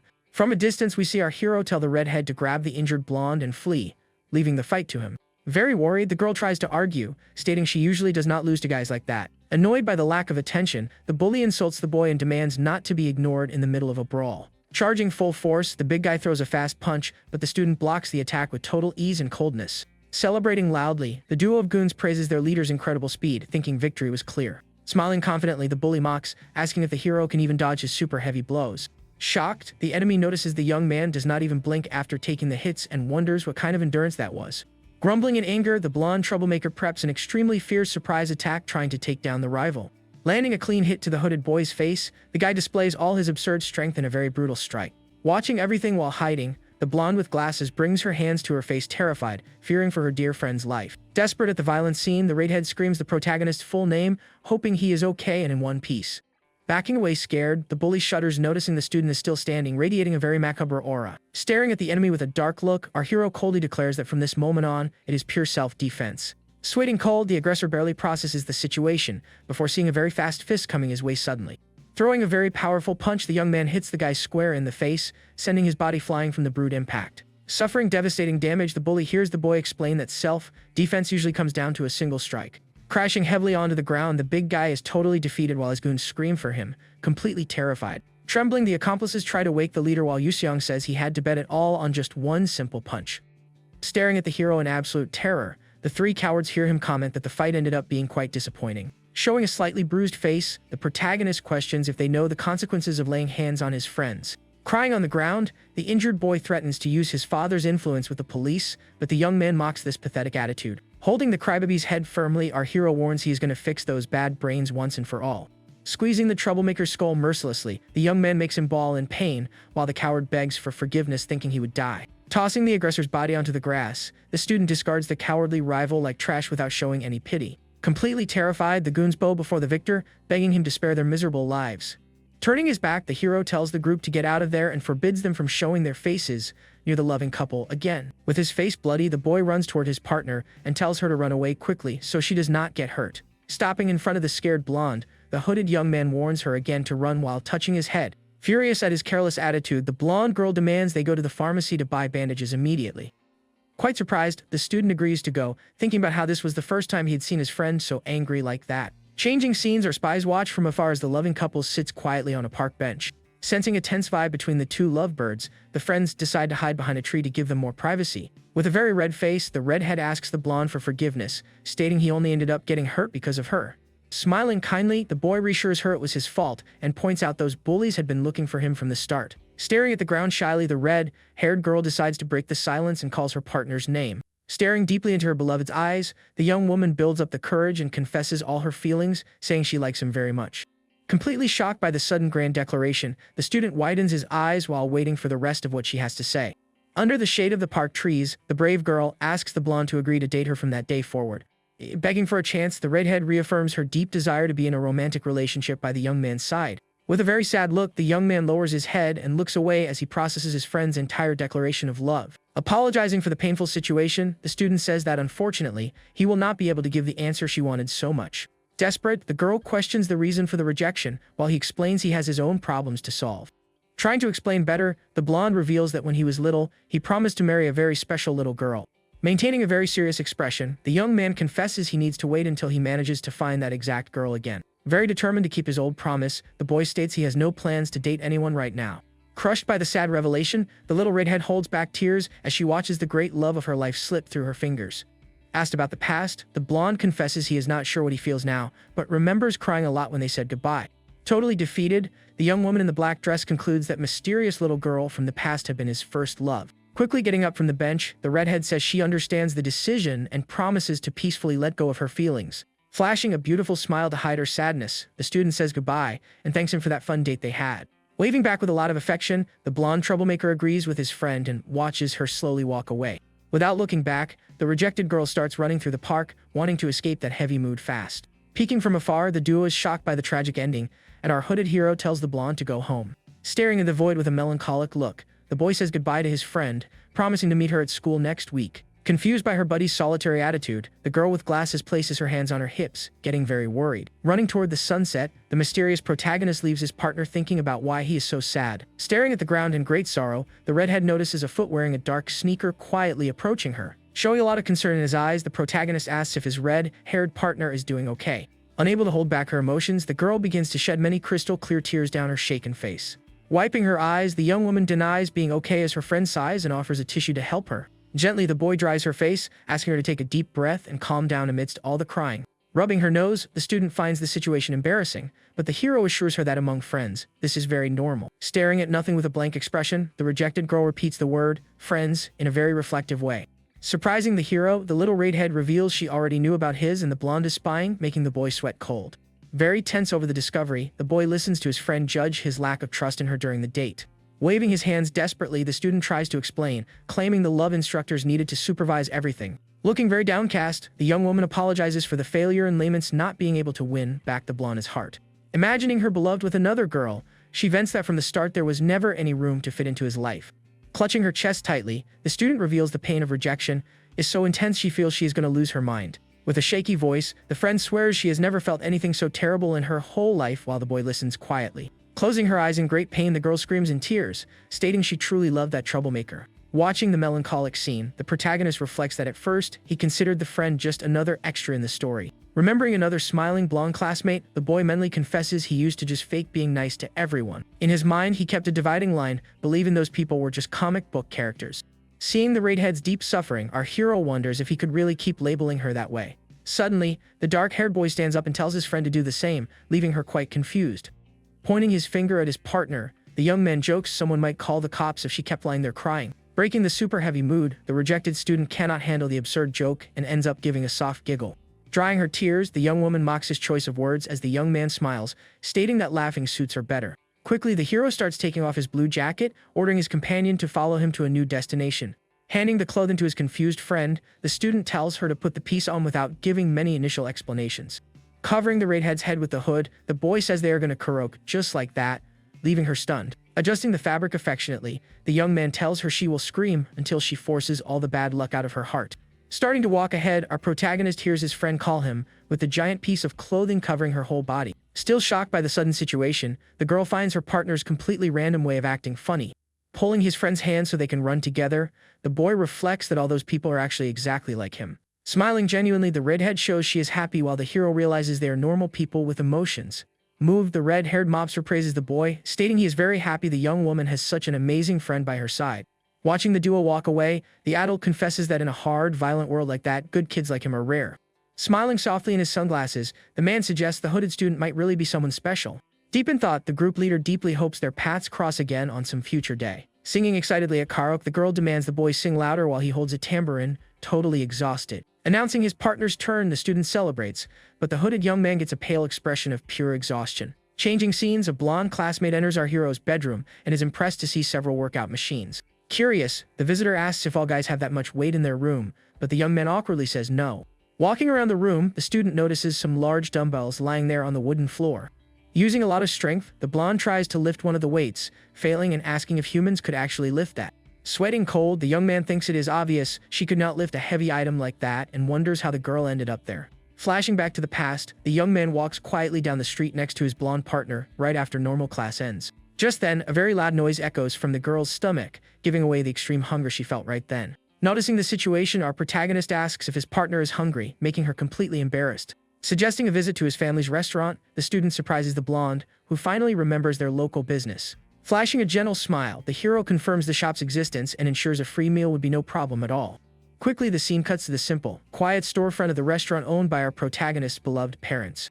Eating desperately, the blonde drinks soda while the boy watches his friend devour everything, impressed and sweating. Finishing the whole can, the young woman lets out a huge sigh of pure satisfaction and flashes a very happy smile. Giving a thumbs up, the blonde praises his mom's food, and the mom blushes, stating it is a huge pleasure seeing a young lady eat well. Offering more portions, the older woman is very friendly while the two teenagers keep enjoying the treats.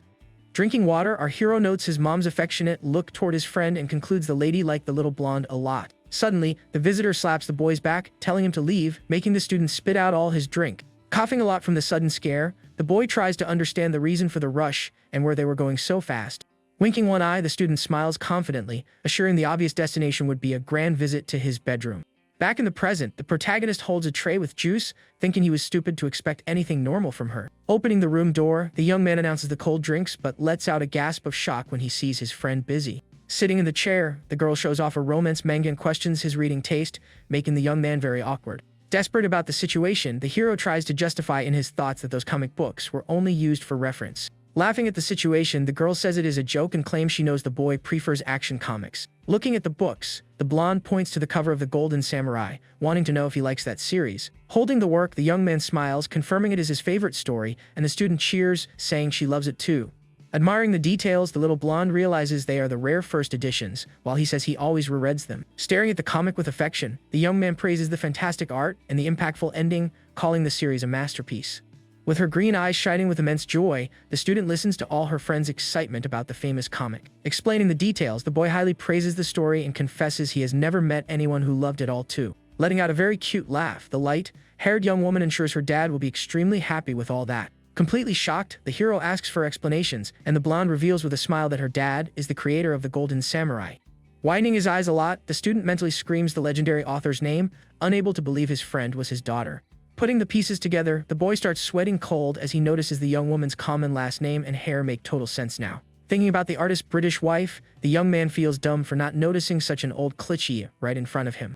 Having an internal meltdown, our protagonist panics remembering he was at the living legend's house over the holiday. Grabbing his partner's shoulders, the crazed fan begs the famous author for an autograph, and she accepts the request right away. Crying out of pure emotion, the boy celebrates the big win like a true fan, while his friend promises to introduce the artist. Returning to normal, the dark-haired boy brings up a question, and the visitor raises her arms ready to answer. With his hands clenched, he asks why that comic is her big favorite, since her dad has other hits. Thoughtful, the girl confesses she likes the other works, but says that story won her heart for no special reason. Showing a very sweet smile, the little blonde starts talking about the manga's 5th volume, remembering a striking detail.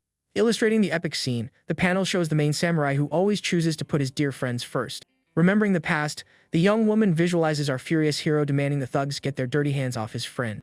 Having another memory, the blonde sees the boy smiling very gently, proving he is someone strong and kind at the same time.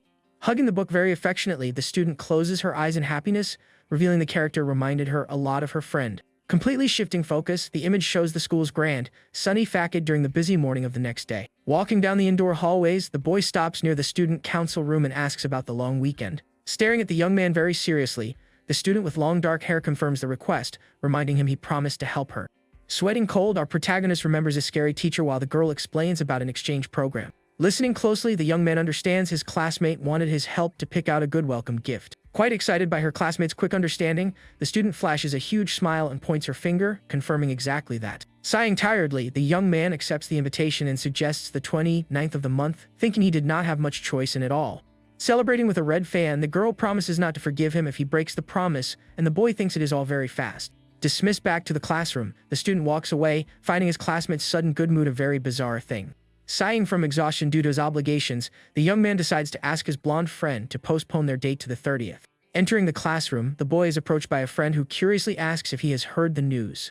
Trying to remember the names, the classmate mentions the famous troublemaker freshman who got kicked out of the sword club. Giggling, the student mentions the rumor about the duo requesting a transfer at the same time and suspects a hidden motive. Smiling subtly at the situation, our hero agrees and guesses they must have secrets they cannot tell. Sitting at his desk with a book, the young man thinks they got what they deserved since the adorable couple would not suffer any more harassment. Illuminated by soft lighting, the new English teacher holds the students accountable because of Monday's tardiness. Smiling behind her desk, the beautiful light-haired instructor directs the class to open their subject books quickly.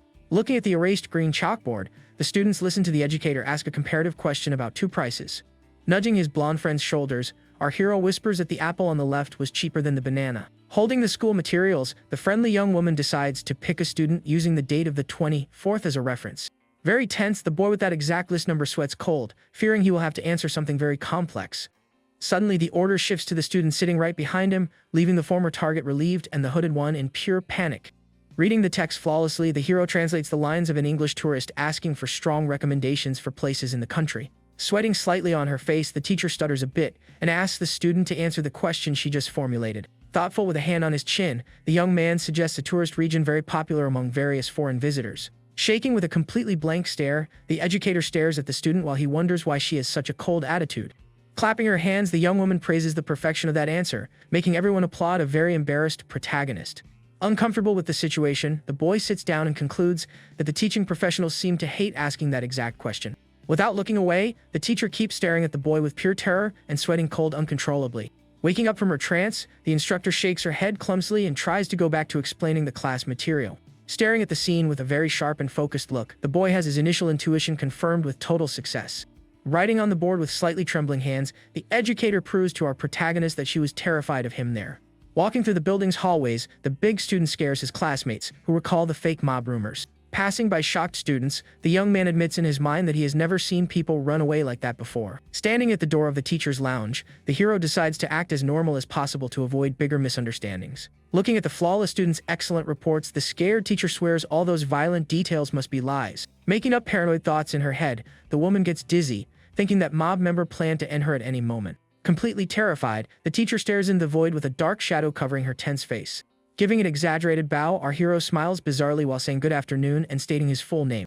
Very scared, the instructor tells him to come in, promising she is not nervous, while the boy notices the clear terror in her. Crying mentally, the educator sees a huge danger in the student, while the young man notes the deep terror in her eyes. Keeping calm, the protagonist announces he came for career counseling, making the woman let out a soft sigh. Forcing a very gentle smile, the light-haired instructor politely asks him to sit down first. Sitting across from the desk, the student listens to the counselor ask about the plans he has for his future. Being honest, the young man confesses he does not know yet, and the woman suggests he take over the family business, leaving him confused. Having crazy thoughts, the adult imagines the young man leading a criminal gang while our hero calls out to the lady. Sweating cold, the counselor asks his parents' profession, and the student tells her about the small restaurant they own.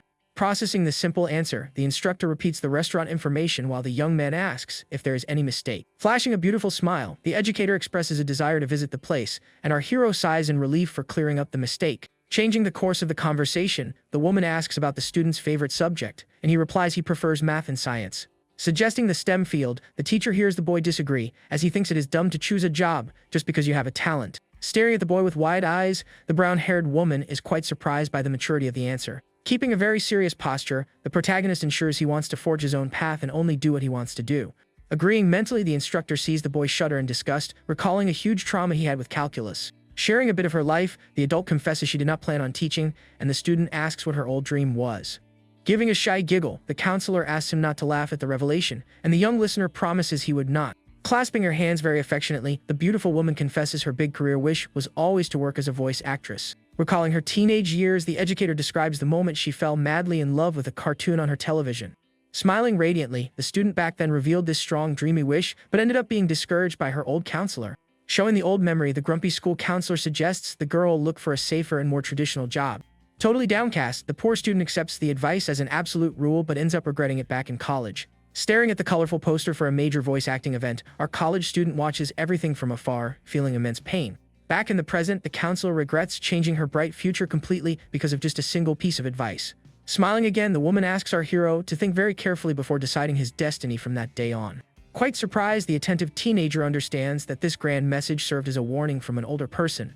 Radiating a super affectionate aura, the sweet educator tries to confirm if the young man understood the message to follow his heart. Nodding slowly, the student is extremely grateful for the deep lessons and bows his head in a sign of respect. Looking at the computer screen, the teacher asks if that is the famous Kim Yoo-seong, the supposed mafia heir. Laughing a bit, the man cites the absurd rumors about the young man defeating a biker gang all by himself. Promptly, the counselor defends the student, stating that all those violent rumors were just huge misunderstandings. Pointing out the student's broad back, the woman guarantees that he is actually an extremely caring and gentle boy. Scratching his neck completely awkwardly, the educator promises not to judge any student just by their appearance from now on.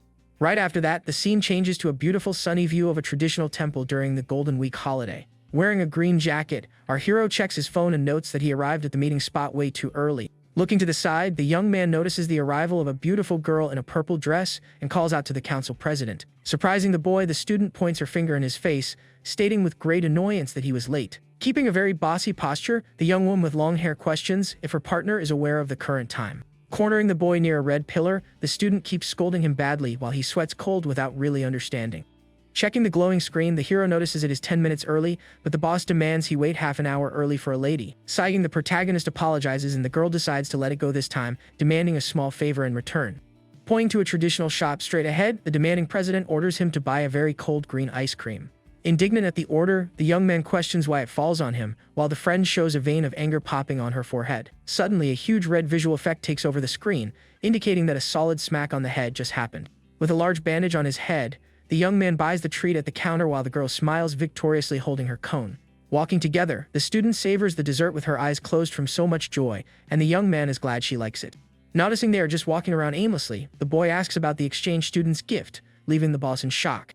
Hiding her nervousness with a fake laugh, she tells him to follow her, while the hero notices her clear forgetfulness. Focusing on the girl's face, we notice a tiny electronic earpiece transmitting a butler's deep voice. Using the communicator, the loyal employee suggests a craft store 2 blocks away to solve the gift problem. Advising the boss from afar, the duo of employees in sunglasses asks her to act naturally and use her feminine charm. Hidden in a luxury black car, the butler and the maid act on a super-secret mission to guarantee the date's success. After arriving at the suggested store, a gigantic golden multi-armed Buddha statue shines brightly in the place.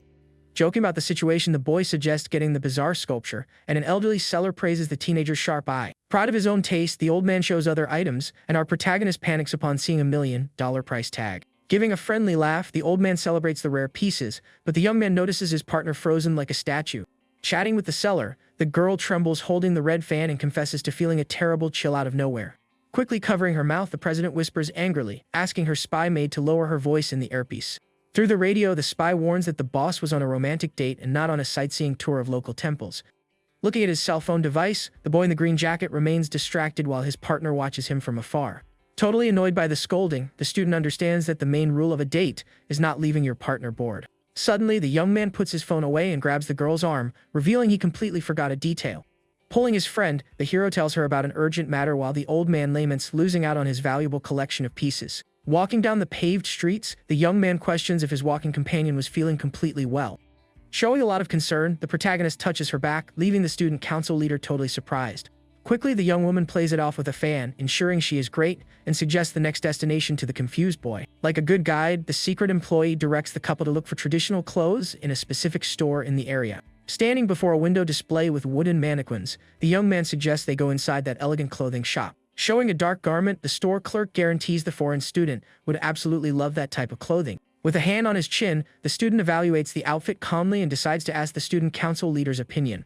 Demanding to see the shop's best piece, the rich student claims price does not matter, leaving her partner in shock. Smiling extremely confidently, the employee accepts the grand challenge, radiating an aura of burning flames. Immediately, the woman presents a floral kimono worth 500,000 yen, making the hero sweat cold in pure panic. Without showing much surprise, the rich girl asks for other options while the young man suffers inside at those absurd prices. Analyzing several different patterns, the student rejects all suggestions, stating none of them fit her style. On the store wall, a clock marks the time, revealing the duo took a long time to manage to decide on something. Holding her fan, the girl focuses on two final options while the young man praises the tremendous beauty of both garments. Friendly, the clerk recommends the student try on the chosen clothes to make her big decision easier. When questioned by the leader, the boy agrees that putting on the pieces would help a lot in picking the perfect gift. Guiding the customer to the back of the store, the short-haired woman asks the young woman to follow her to the fitting room. Slowly, the mysterious employee pulls at her own facial skin, starting to remove the disguise in a very bizarre way. Holding the fake mask, the secret maid welcomes her, leaving her boss completely jaw-dropped. Trembling in shock, the schoolgirl does not understand how her subordinate took over the place, and the woman swears to do anything for her. During a flashback, the spy dressed as a ninja reveals she trained in dangerous martial arts and explains her plan. Understanding the idea, the teenager realizes trying on the clothes would only serve to show off her charms to the boy. Eagerly, the employee tries to rush the outfit change, but the young woman claims she is not mentally prepared yet. Hearing several female screams from inside the room, the protagonist waits outside with a very confused face. Finally, our hero sits in a comfortable chair and waits patiently while holding his cell phone in his hands. At last, the beautiful girl steps out of the fitting room, showing off her lovely dark hair and the flower ornaments on her head. Totally hypnotized, the boy gets a very red face upon seeing the dazzling beauty of his lovely friend. Wearing a gorgeous black floral kimono, the young woman shyly asks how she looks in that fancy outfit. Still in shock, our protagonist stares at the student from bottom to top, unable to say a single word. The tension rises as the young man sighs deeply, sweating cold while trying to regain his normal posture. At that, the leader widens her eyes, listening to the young man praise her appearance in a very sincere way. Feeling very embarrassed, Kim looks away, stating that outfit matched the schoolgirl perfectly. Very proud, the employee celebrates the success of the secret plan while the hero praises the beautiful president. Excited, the spy announces she is also going to wear a special outfit, asking the boy to wait a little bit longer. Quickly, the door handle is pulled forcefully, closing off the area for the character's new change of clothes. Blushing heavily, the girl holds her own face, completely embarrassed, trying to process the strong compliment. Turned away, the young woman wonders internally what she should do to control all that massive emotion. During their walk through the city streets, the beautiful couple ends up catching the attention of all the pedestrians around. Parading in a gorgeous purple dress, the student walks with her partner, drawing several sighs. Observing the area, the leader comments on the famous shopping center while reflecting on the amazing outing. After suggesting a break for lunch, the young man refuses the transport offered by the girl, wanting only to walk. Noticing the curious stares, the hero tells them to hurry up, suddenly hearing the sound of a camera shutter. Confused by the sudden noise, Kim looks back, noticing two weird men in suits turned around on the same sidewalk. Pretending to take a casual picture, the disguised guards perfectly trick the young man using the cell phone tactic. Being called by his partner, the boy resumes walking, leaving the secret security guards very relieved. Right after, the man in sunglasses sighs in relief and confesses his huge fear of being discovered. Annoyed, the other guard justifies getting closer to get good pictures, criticizing the young man's huge luck. Going back to following the couple, the security guard tells his ally she needs to hide this hatred in front of their boss. As they enter a traditional noodle restaurant, the doorbell rings, announcing the arrival of the customers. Smiling kindly, Kim introduces his favorite place to eat while the girl observes everything calmly. To make ordering easier, the protagonist tells the young woman to check the menu and says he is going to the restroom. Suddenly, a very loud stomach-growling sound echoes in the room, along with an unexpected stomach hatch. Due to the extreme pain, the suited agent grabs his belly, scaring his partner with that terrible sudden illness. Sweating cold, the guard blames the ice cream he ate earlier, feeling the situation worsen with each passing second. Unable to hold back the urge, the guy apologizes and desperately runs off toward the restroom. Sighing in relief in the restroom, the disguised guard smiles, claiming that really just happened. Stepping out of the room, the security guard bumps into the protagonist, and both are extremely shocked by that encounter. Immediately, the agent points his finger, shouting the boy's name, while the young man mentions the huge coincidence. Waiting at the table, the president smiles happily, commenting on the boy's return after so long. To the girl's surprise, the student comes back accompanied by the duo of security guards, looking very defeated. Explaining the situation, Kim reports running into his student council friends by pure chance there. Joking around, our hero reveals he invited the two of them to eat together as a form of gratitude. Inside, the young woman hides her anger, internally questioning the massive flaw in her goon's plan. Very excited, the teenager invites the new visitors to join in, while the duo accepts with hesitation. Now together, the four sit side by side, and the schoolgirl mourns the total destruction of her magical date. Whispering softly, the goon apologizes for her partner's mistake, promising to act very naturally. Right after, a delicious plate of noodles with steaming broth is served perfectly in front of them. Observing the meal, the rich girl lets out a sound of admiration, leaving the protagonist a little bit confused. Without hesitating, the young man asks if that was her first time eating the dish, and the lady confirms the suspicion. During the meal, Kim concludes his companion lives in luxury, while the subordinate knows the truth of the matter. Curious about his friend's reaction, the teenager eagerly asks if the traditional meal was tasty. Blushing a lot, the leader covers her mouth with her hand and states with great joy that the flavor was wonderful. Relieved by the positive response, the protagonist flashes a beautiful smile, celebrating his partner's happiness.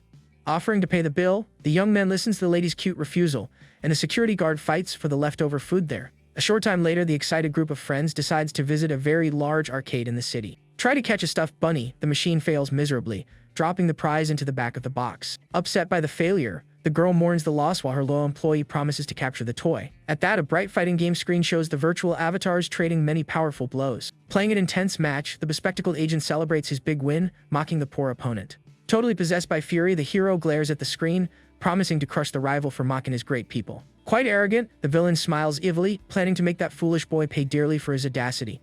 Pointing out the leftover tokens, the protagonist invites the guy for more challenging fights on the machines. Brutally, the teenager's character lands a devastating fire strike, ensuring a crushing knockout. Laughing insanely, the winner mocks the rival's skills, while the man goes into a state of pure denial. Trembling with sheer anger, the disguised guard swears revenge, preparing to strike back in the next match. Hearing his name being called suddenly, the protagonist turns around, with a very confused expression on his face. Pointing to a punching machine, the angry man declares they will settle their differences using that device. Staring closely at his rival, the guard states that real men solve everything physically, making the boy hesitant. During the conversation, the mysterious security guard starts unbuttoning his own shirt, revealing a huge secret underneath. Showing off gigantic muscles, the adult claims to be the lean and strong type, scaring the boy with his insane physique. Seeing the huge chest, the young man reflects internally on how someone managed to hide such a volume of muscles. Shaking their heads no, the two girls watch the muscular guy, feeling immense second-hand embarrassment at his attitude. Flexing his arms, the man assumes the challenge is accepted, while the hero tries to explain his complete lack of desire. Taking off his sunglasses slowly, the ripped guy stares at the opponent, asking if the student was too scared. Hearing the heavy provocations, the protagonist's face turns serious as he notices the enormous determination of his adult opponent. Throwing the accessory far away, the security guard flexes his shredded body, declaring that the teenager did not usually run from fights. Flashing a big confident smile, the goon tells our hero to watch his powerful impact attack closely. Pulling his arm back with a lot of force, the muscular security guard prepares to deliver an absolutely devastating punch. Spinning his body fast, the brute hits the machine's target, causing a tremendous impact on the arcade toy spot. Hitting a score of 960, the employee celebrates the new record, praising her colleague's power. Drawing a lot of attention from the people around, the victorious man points his finger, passing the turn for the young man to try his luck. Getting her face close to the student, the rich girl confesses she is curious to see the boy's full strength in that fun game. Crying comically and internally, the boy mourns the lady's false expectations, agreeing to take part in the game. Cracking his knuckles in a sign of surrender, the hero takes a deep breath, trying to accept the absurd mess of that tense moment. With a very centered look, the teenager mentally reflects, stating that the real problem was not the high score. In truth, the protagonist possessed an incredibly muscular body hidden under his baggy cold-weather clothes. Surrounded by a large dark aura, the young man analyzes the situation, believing he is capable of destroying the machine with a single punch. His eyes glowing with a purplish light, the player finally makes his decision and chooses to unleash all his absurd power. Moving his fist at indescribable speed, our hero launches a beautiful attack, cutting through the air very violently. Causing a literal explosion of energy, the impact hits the machine area, immediately lighting up the entire arcade. Seeing such damage, the disguised guard is left completely jaw-dropped, unable to understand what he had just witnessed. Startled, the female Ali screams, noticing the large bent iron structure right below the punching machine's pad. Since the student's punch missed the main target, the electronic display flashes in red, signaling 0 points on the screen. Making fun of the young man, the guy criticizes the boy's lack of focus, while the rival hides his immense relief at the 0. Smiling discreetly, the protagonist thinks about his huge luck in not scoring, planning to fake disappointment over the miss. Staring at the punching device, the protagonist is quite confused, wondering why the score reset to 0. Immediately, the heavy impact detaches from the machine, falling to the floor with a very loud thud. The group of young people stands in absolute silence upon seeing the store's equipment totally broken on the ground. Sweating cold at the display of strength, the security guard adjusts his glasses, declaring that showdown a massive tie. The goon swears he will win next time, pointing at the student, while the boy nods, faking total innocence. After all that confusion, the image shows the entrance of a friendly self-service photo studio. Standing in front of the store, our hero suggests they all take some photos together to keep as a souvenir. The president thinks the idea is fun and is surprised by the invite, while her bodyguard smiles very excitedly. Calling his friends over with his hand, the young man guides the group inside the booth, getting everyone ready for the photo session. The 4 of them flash big smiles, recording that moment in a cute way while posing together for the camera. Holding the freshly printed sheet, the young man looks at the 4 fun frames filled with poses and funny headbands. Admiring the images, the schoolgirl praises the lovely result, while the security guard complains he was caught with his eyes closed. The dark-haired girl holds the photo, letting out a genuine laugh, and confesses she finds that outing very fun. Noticing his partner's immense joy, the boy suggests wrapping up that incredible day by singing a lot at a karaoke place. With the microphone in hand, the suited brute sings passionately, drawing shocked reactions from his 2 friends. Next, the beautiful young woman takes over the stage, holding the equipment delicately, shining like a true star. The adorable student couple shares a harmonious song, exchanging looks full of connection up on the stage. Already at night, the beautiful view of the illuminated city sets the scene for the farewell, with wishes for a safe trip. The hero says goodbye, waving through the car window to his friend, who is traveling accompanied by her 2 exhausted goons. Completely out of energy, the duo of agents widens their eyes, admitting to extreme exhaustion after so much fun. Resuming her professional posture, the short-haired woman apologizes to her boss in a very low voice. The 2 guards lament over partying, bowing their heads, and confess the mistake of not fleeing that place. The student stares into the void, reflecting on everything that happened day while listening to those apologies. Softly, the young woman flashes a very sweet smile, showing she is totally at peace with her employee's presence. Reassuring the team, the leader says everything is fine, because she had more than enough fun out on the streets. The lady recalls the moment eating ice cream, and claims it was the first time she waited for someone with great joy. Diving into nostalgia, the girl also remembers the wonderful walk in traditional clothes by the young man's side. The schoolgirl admits she was extremely happy with the new experiences, admiring the freshly taken photos with her friends. In an old memory, the little boss plays in a flower field alongside her beloved guards during her childhood.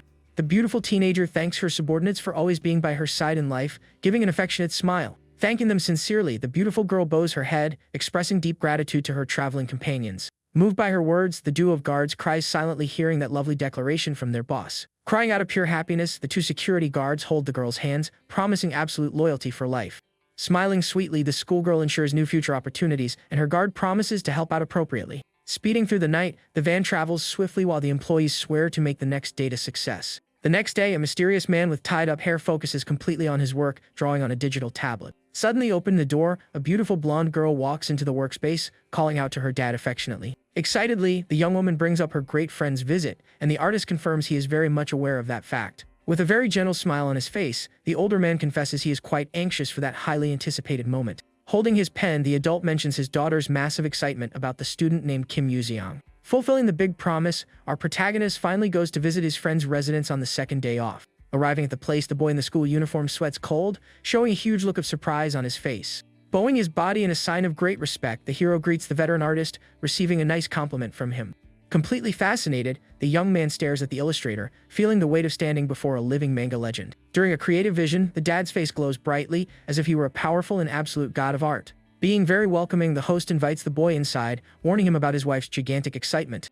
Smiling sweetly, the beautiful blonde mother suggests starting the wonderful meal right away before all the food gets cold. Overflowing with abundance, the table displays incredibly tasty dishes, leaving the young guest completely amazed. Gathered in perfect harmony, the joyful group begins the banquet, and the student politely says thanks for that food. Savoring the dinner, the dad comments that his daughter cannot stop talking about the boy, causing quite a shock in the guest. Explaining his curiosity, the man confesses a strong desire to meet the friend who got so close to his daughter. Sweating a lot, the protagonist feels the heavy tension in the room, trying to find a quick way to avoid misunderstandings. Explaining it is just friendship, the hero mentions their first encounter until the lady screams, dying of huge embarrassment. Laughing happily, the mom tries to lighten the mood, explaining the normal paternal worry regarding that unknown boy. Staring at the friendly couple, the teenager reflects deeply, imagining how he would act if he also had a beautiful daughter. Observing the blonde girl's beauty, the young man fully understands why the old man views other guys as beasts.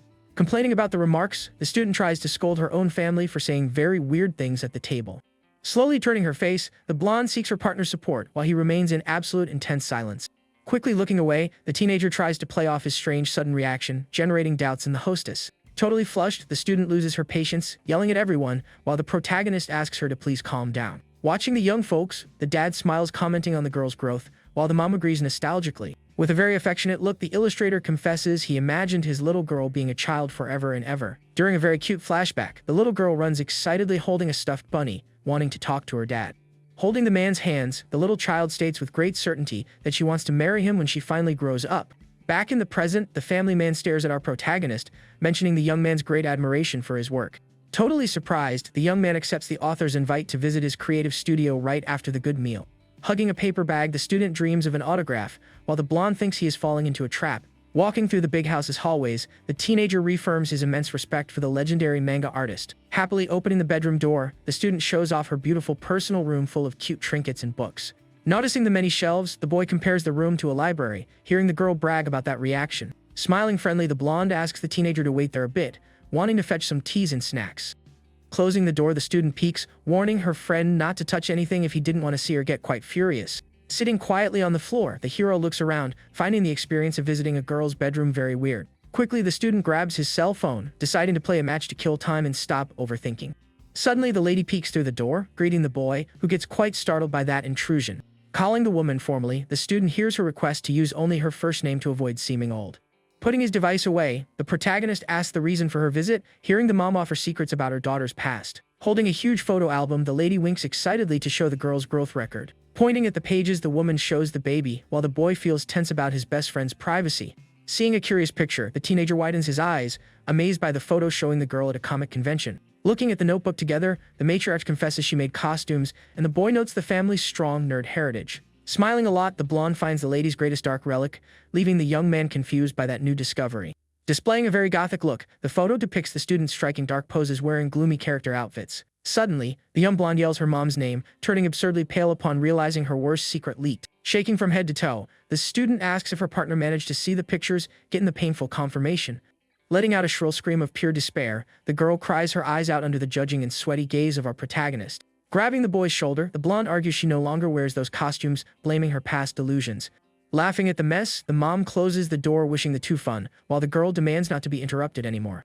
Left alone in the room, the teenagers sink into a huge, heavy silence, sitting on the floorboards of the room. Totally defeated, the lady begs for absolute secrecy regarding the pictures, while the boy promises never to tell anyone. Crying profusely, the blonde girl tries to hide her face, feeling a lot of shame about that embarrassing situation. Trying to comfort his friend, the young man tells her not to feel so embarrassed about those old pictures. The protagonist says everyone goes through that rebel phase, and the girl questions if he also acted that way before. Scratching his face, the student confesses he was a pretty terrible kid during his middle school days. To prove the fact, the boy grabs his own cell phone, offering to show an old image to his curious companion. Scrolling through his files, the hero finally finds the exact photo as the blonde steps close to see the screen. At that, the teenager holds out the device handing over the evidence, and the student is completely shocked by the record. With wide eyes, the hostess can barely believe the bizarre look displayed on the mobile phone screen. The old record shows our hero wearing dark clothes full of chains and covered in obscure tattoos. Staring at her partner, the lady notices how skinny he was in the past and asks the secret to getting so muscular now.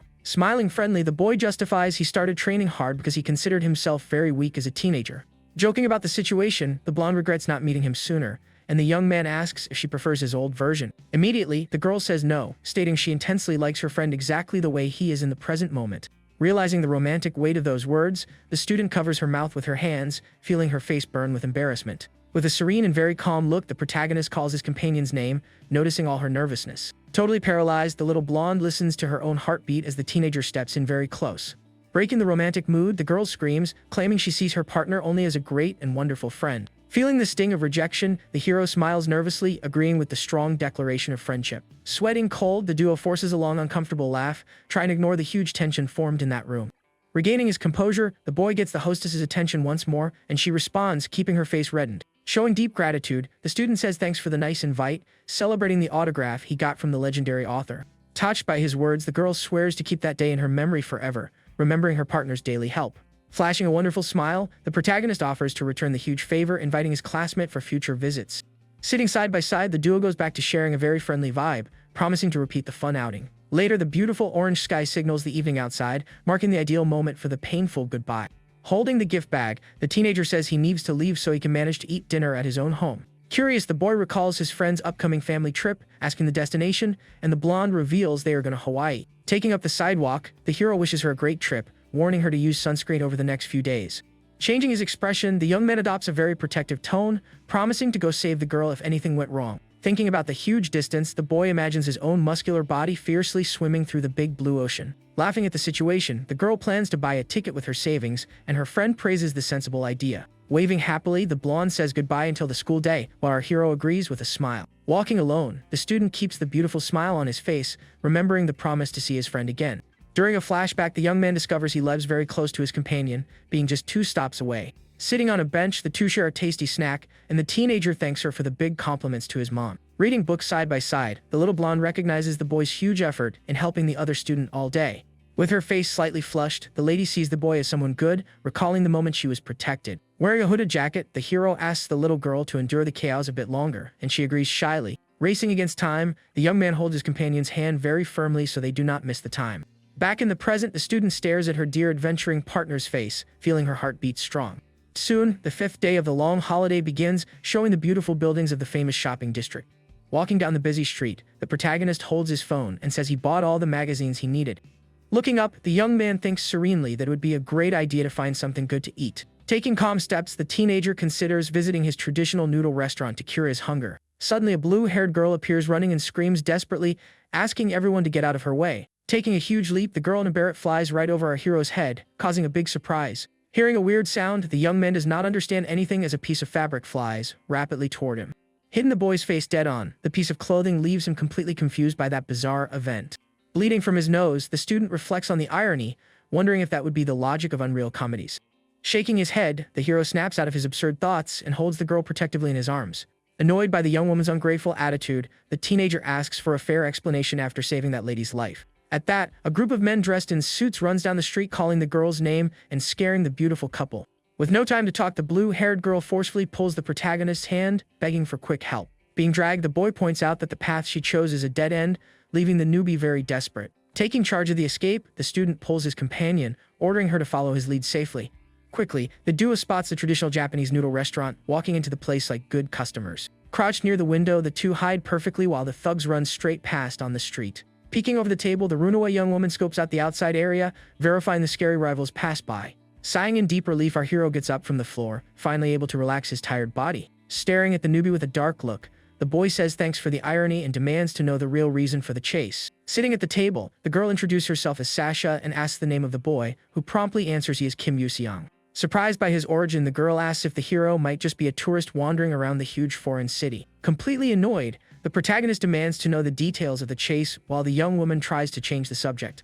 Turning his back, the student says goodbye, wishing her good luck on the run, and the mysterious newbie begs him to wait. Arguing that she is a beautiful girl, the teenager demands immediate help, getting a very direct refusal from her partner. Desperate, the blue-haired lady pulls a lot of cash from her bag, offering to pay for the boy's big help. Shining brightly, the stacks full of large valuable bills show the impressive amount of that offer. Accepting the bribe, the hero shakes the runaway's hand quickly, proving that the power of money speaks louder. Adjusting the beret on her head, the partner agrees to reveal her entire true identity to her escape partner. Delicately, the young woman lets down her beautiful blue strands, revealing extremely long and very shiny hair right then. Hearing her explanation, the boy is very surprised to discover the gigantic power of that mysterious girl's father. With a very dramatic expression, the beauty reports the real kidnapping attempt committed by those suited guys. Instantly, the hero remembers the famous work, recognizing the girl as one of the beloved heroines from that comic. Disguising their presence, the couple visits a popular clothing store, listening to the friendly clerk's sweet goodbye. Wearing a modern outfit with a cap and short shorts, the girl shows off her new style, asking for her companion's opinion. Praising the practicality, the teenager supports the look and gets the huge mission to protect her until 7 o'clock tonight. Turning her face, the lady asks if just that would be enough and invites her colleague to enjoy the big outing. Quite confused, the protagonist finds it absurd to hang out during a kidnapping, listening to her curious justification.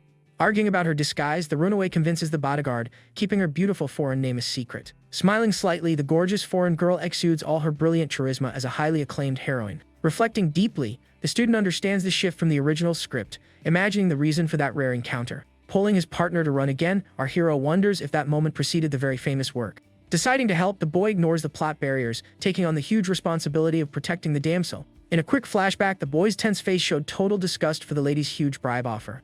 Unfortunately, the immense amount of valuable bills defeated the teenager's morality, justifying their current fast escape. Sighing from sheer exhaustion, the student calculates the short service time, leaving only 6 hours of pure struggle. Showing a very analytical look, the female character confesses to being an expert at uncovering people's true character. Recalling the heroic moment, the girl admires the boy's tremendous physical strength, realizing the huge advantage of their deal. Quite confident in her intuition, the girl bets all her hopes on the hero's impressive skills. Ready to advance, the two decide to switch hideouts until they hear a terrible scream coming toward them. Spooked by the fast footsteps, the protagonist looks back, noticing the huge thugs getting closer. Running alongside his partner, the young man concludes the villains are old secret agents, thinking of a solution. During the wild escape, the teenager runs into a gigantic leg blocking his path. Violently, a blonde guy in a suit tries to throw a powerful punch at the boy's face. Easily, our hero dodges the sudden attack, leaving the big enemy totally surprised. Turning his face hurriedly, the boy warns his new friend about the imminent battle about to begin. Pushing the foreign girl into a safe alley, the student tells his companion to hide in there. Closing the big red door, the teenager leaves the lady in safety, turning back to face the goons. Touching his own chin, the fighter analyzes his opponent, noticing a level of strength quite different from the rest. Cornered by the numerous suited security guards, the young man faces the large group of attackers with no fear. Taking a fighting stance, the protagonist feels pity for the terrible fate of those simple goons. Delivering a devastating counterattack, the boy hits the opponent, remembering the sacred rule of romantic comedies. With just a few precise strikes, the student knocks down the attackers, leaving them all rolling on the ground in pain.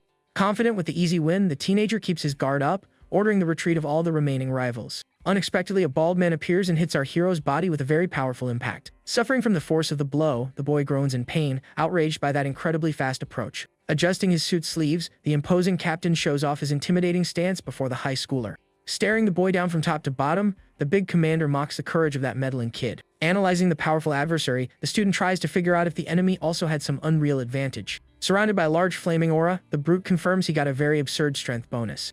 Watching everything through the glass, the runaway warns her partner about that feared captain's immense invincibility. Keeping a deadly reddish glare, the experienced guard waits for his young opponent's next move. Smiling discreetly, the hero finally understands the situation, deciding to stop underestimating those rich folks. With a deeply focused look, the fighter decides to end the playtime and finish the clash quickly. Dashing at high speed, the boy leaves a big trail of purple energy on the ground as he charges the target. Surprised by the fast approach, the captain reaches out his hand to try and stop that violent attack. Applying devastating force, the teenager crushes the enemy's defense, generating a purple shockwave. Incredibly, the experienced soldier catches the protagonist's arm, managing to completely cancel out the brutal attack. Using the weight of his own body, the huge suited man throws our hero through the air with absurd ease. Turned upside down during the flight, the boy grinds his teeth, feeling the big disadvantage of that battle. Pinned to the ground, the protagonist notices his opponent's technique, wondering about that attack. Holding the boy's wrist very firmly, the familiar move immediately reminds the teenager of his father. Showing total superiority, the experienced fighter dominates our hero, trapping his body in a violent arm lock. Even while suffering through the pain, the boy flashes a challenging smile and questions using joint locks in battle. Surprised by the sudden reaction, the huge captain feels a sharp pain in his own hip joint. Using a lot of physical strength, the young man throws his opponent through the air while the man questions his attempt to cripple him. Crashing brutally against the ground, the powerful commander's face shows the painful impact of that giant fall. Watching his defeated enemy, the student stays on his feet, assessing the damage done to that suited guy. Very upset, the fighter grumbles about the danger of injuries, asking who would pay for his gym if he got hurt. Peeking through the glass door, the foreign girl stares at her new partner, shocked by the commander's incredible defeat. Surrounded by a large dark aura, the protagonist exudes a lot of power, making his partner doubt so much brute strength. Far away, a blue-haired man warns over the phone about the humiliating defeat of the powerful security squad. Listening on the other end of the line, the voice refuses to believe the news, claiming there are no fighters on par with him there. Walking slowly, the boss listens to the adversary's description, focusing on his dark hair and his very imposing look. Trembling with shock, the bearded guy widens his eyes, asking if that teenager could be a very dangerous legend. Accessing the computer, an anonymous message confirms the big rumor about the definitive return of this famous fighter. Spreading the news quickly, the texts report recent brawls, proving the gossip has already taken over the whole region. Reading it all on the dark monitor, the mysterious lady follows the intense debates, evaluating the incredible hero's disappearance. With a very attentive look, the girl with bangs judges the newbie's huge lack of knowledge as she clicks her mouse. During an exciting explanation, the martial arts tournament gets a lot of highlight, recalling the search for great rivals. In that same defining era, the powerful silhouette of a dark ninja left a mark on that violent combat's great history. Taking part in only a single major event, the masked warrior reached the finals, becoming a very unforgettable myth. Staring at the screen's glow, the student asks herself with huge seriousness if the martial legend had really shown his face. Determined to investigate this whole situation, the girl puts on her black jacket in a hurry, ready to head out of there. Walking down the sunny sidewalks, the beautiful fighter shows off her long ponytail as she looks for our hero. Thoughtful, the young warrior internally asks that mysterious guy to wait and calls out her own father's name with fervor. Changing scenes, the mood gets extremely cute with the pretty waitresses welcoming the great masters. Dying of secondhand embarrassment, the student sweats cold at the unusual reception, internally admitting he wanted to hear that. Tired, the boy covers his face, outraged by the weird outing, while his companion defends that place is tradition. Being very helpful, the teenagers follow the cute cave worker, walking to occupy the small empty table. Holding the menu, the boy listens to his companion joke about their trip and recall the beating he gave the guys earlier. With butterflies in his stomach, the protagonist looks at the choices while the girl in the brick complains about his past actions. Aware of the situation, the fighter mentions the shivers must be caused by an electromagnetic pulse in the area. Totally confused by the explanation, the dark-haired boy hears about combat squads and asks about the acronym she said. Calmly, the girl reveals the name of a giant weapons factory, and the hero immediately questions the reason for the kidnapping. Keeping a calm smile, the student reiterates she is the daughter of someone very important, right as a voice calls them. Excited about the food, the attendant with cat ears surprises our protagonist in a very scary way. In shock over the worker's look, the young man says thanks for the meal while his companion praises the pretty dish. At that moment, the friendly waitress asks the master to wait and warns about a mandatory ritual before eating. Demanding the customer's participation, the employee orders him to repeat the words, creating huge discomfort for the boy. Making a heart shape with her fingers, the attendant prepares the magic and asks if everyone at the small table is ready. Casting the spell with both hands, the girl creates several glowing hearts, making Kim Yoo-seong spit blood from embarrassment. Annoyed with his friend, the young man demands she take part in the weird event, but the worker warns it is that place's rule. Sweating from embarrassment, the teenager clenches his teeth, his face completely red because of the humiliating situation. During the cute action, the warrior repeats the words dying inside, while the fighter cracks up laughing so hard. Without losing her friendliness, the waitress walks away, leaving the hero totally depressed and the girl in the barrett laughing non-stop. Savoring the food with closed eyes, the boy feels immense mental exhaustion but admits the wonderful taste of that dish. Thrilled, the cheerful worker returns, flashing a huge smile and asks if the two customers like the meal. Holding a little headband, the attendant warns about the punishment for the loser of a game, leaving Kim Yoo-seong very tense. Terrified of the item, our protagonist sweats a lot as he realizes what that terrible feline consequence would be. Shaking with fear, the teenager listens to the strict rule of the cute challenge and realizes the size of the embarrassment he would have to face there. Looking for another way out, the young man begs for another option, but his companion in the barrack confidently states he just needs to win. Full of determination, the hero squints with great seriousness and agrees to take part in that crazy competition. Gripping the playing cards with huge resolve, the boy promises to win the game as he faces his opponent head-on. Defeated in the game, the boy puts on the accessory with great sadness while his two companions demand he say a line. Furious and blushing hard, the teenager asks for one more round, ending the sentence like a feline while the fighter laughs. Taken over by anger, our hero promises to win the next challenge, listening to his friend mock his awful look with that item. At the end of the fun visit, the two youths finally walk toward the exit of the place, accompanied by a cute goodbye. Walking under the late afternoon light, the student stretches her arms very excitedly next to her depressed teammate. Turning her face happily, the young woman mentions the late afternoon time and thanks him for the huge fun alongside her skilled friend. Walking under the sunset, the young warrior listens to his teammate talk about needing to confess something. Shocked by the revelation, the boy finds out the goons beaten up earlier were actually the girl's security guards. Apologizing for the massive mess, the fighter explains she sneaked out of the hotel just to be a tourist for a bit. Looking at our hero, the student announces the end of that outing, promising to contact her own rescue team. In a very cute way, the warrior gives thanks for that fun day right at the instant a helicopter appears in the sky. With a very loud laugh, the gray-bearded man in sunglasses shows huge happiness at finding his daughter. Surprised by the flying rescue, the teenager watches the large aircraft approaching the ground in utter shock. Making its violent landing, the grand air transport kicks up dust, making the two youths step back from the wind. Speaking directly to the pretty girl, the fancy-suited man claims he huge ease tracking her location. In silence, the talented martial artist stares at the unusual situation, listening to the newcomer question his presence there. Quite confused by that sudden approach, the girl in the barrett tries to understand how her family found that location. Very imposing, the big guy in the overcoat walks slowly, calling the hero's partner his daughter in a threatening tone. Paying no mind to the fighter, the mysterious older man steps forward, reinforcing that it is just a huge personal matter involving the Harris. Taking the blame for the outing, the young woman tries to calm things down, hearing her own dad say the issue did not matter. Right after the short dialogue, the dark-haired teenager realizes the true family connection between the two characters. Confused by the language spoken by the family, the protagonist raises suspicions about the origin of that very different accent. Not understanding the direction of the weird conversation, the student wonders why the big guy mentioned the masked ninja. Being pointed out as the likely hired security, the teenager gives a weird smile after the older man's accusation. Adjusting his nice glasses, the suited man tensely remembers the day the famous warrior vanished off the map. After the ninja figure is mentioned, the fighter goes into shock at the harsh words of challenge spoken by the stressed gentleman. Seized by fury, the powerful lord declares the end of that grand rivalry, demanding to settle the long unfinished battle. Right after, the huge rich man questions the young man's identity, and the warrior replies politely stating his own name. In a very tense mood, the old man tries to uncover any connection the boy has with the legendary ninja, hearing a sincere denial. Totally mute, the three characters stand side by side, waiting for that revealing conversation to unfold. Looking away, the suited leader spares the teenager's life, ordering the boy to leave the place as fast as possible. Very friendly, the student interrupts the order to flee, acknowledging the funny visual coincidence with the martial legend. Immediately, the jacket-wearing warrior hears a serious question from the rich man about the giant security guard's shameful defeat. Scratching his head in a clumsy way, our protagonist recalls the beating handed to the employee and apologizes. Genuinely sorry, the powerful boy confesses he mistook the guy for a thug, unleashing all his strength in a single punch. Consumed by extreme hate, the suited man releases a violent blue energy, preparing a deadly strike at the hero's back. Radiating an intense blue aura, the suited old man clenches his fists, displaying enormous rage. Desperate at the situation, the girl in the beret screams our hero's name with a lot of distress. Completely terrified, the boy questions the man's madness while looking at his own torn jacket.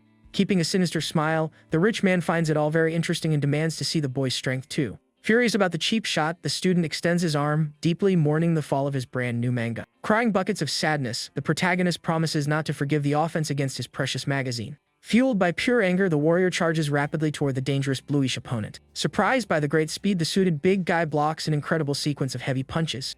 After the violent assault, the older man praises the teenager's strength, while the young man pants from sheer exhaustion. Extending his huge hand, the man advances again, hearing our hero beg for an end to that madness. Called a genius by the villain, the teenager is completely lost, trying to understand the reason for the attack. Preparing a glowing strike, the older man reinforces his surprise at seeing a mere student defeat his best soldier. Causing a massive impact, the blue aura fighter launches his attack, claiming it is a totally impossible feat. Staring seriously at the boy, the rich man defines the young man as a rare prodigy born once every 100 years. Sweating cold from the crushing pressure, the martial artist clenches his teeth, listening to the big guy's explanation. Gathering even more energy, the powerful man preps another deadly charge, clenching his fists. Flashing a very scary smile, the powerful leader demands the teenager join his team. Throwing a devastating strike, the suited man promises to help fully develop that talent. Realizing the hidden truth, our protagonist widens his eyes, remembering the universe he was in. Completely in shock, the boy finally understands that world went beyond romance stories. Remembering action glitches, the hero compares the old man's offer with classic fighting comics. Recalling romantic scenes from the past, the student recognizes the gigantic genre shift in the narrative. During a vision of his own heavy workouts, the young man understands the real reason for his massive physical strength. Landing a punch on a random thug's face, the teenager comprehends his constant routine of battles. Showing off well-defined muscles, the warrior figures out the real reason for so much absurd body power. Looking at the cover of his favorite magazine, the fighter realizes the bizarre transition from romance to pure brawling. Full of certainty, our hero names the famous comic publisher as the main culprit. Visualizing the delicate romance pages, the boy remembers that combat-focused magazines dominate everything. Imagining the poor author being pressured, the student figures out the shameful surrender to brutal fights. Wrapping up his train of thought, the protagonist locks his gaze, trying to foresee the dangerous future of that world. Imagining dangerous monsters around the powerful old man, the boy fears losing his own life in that scary way.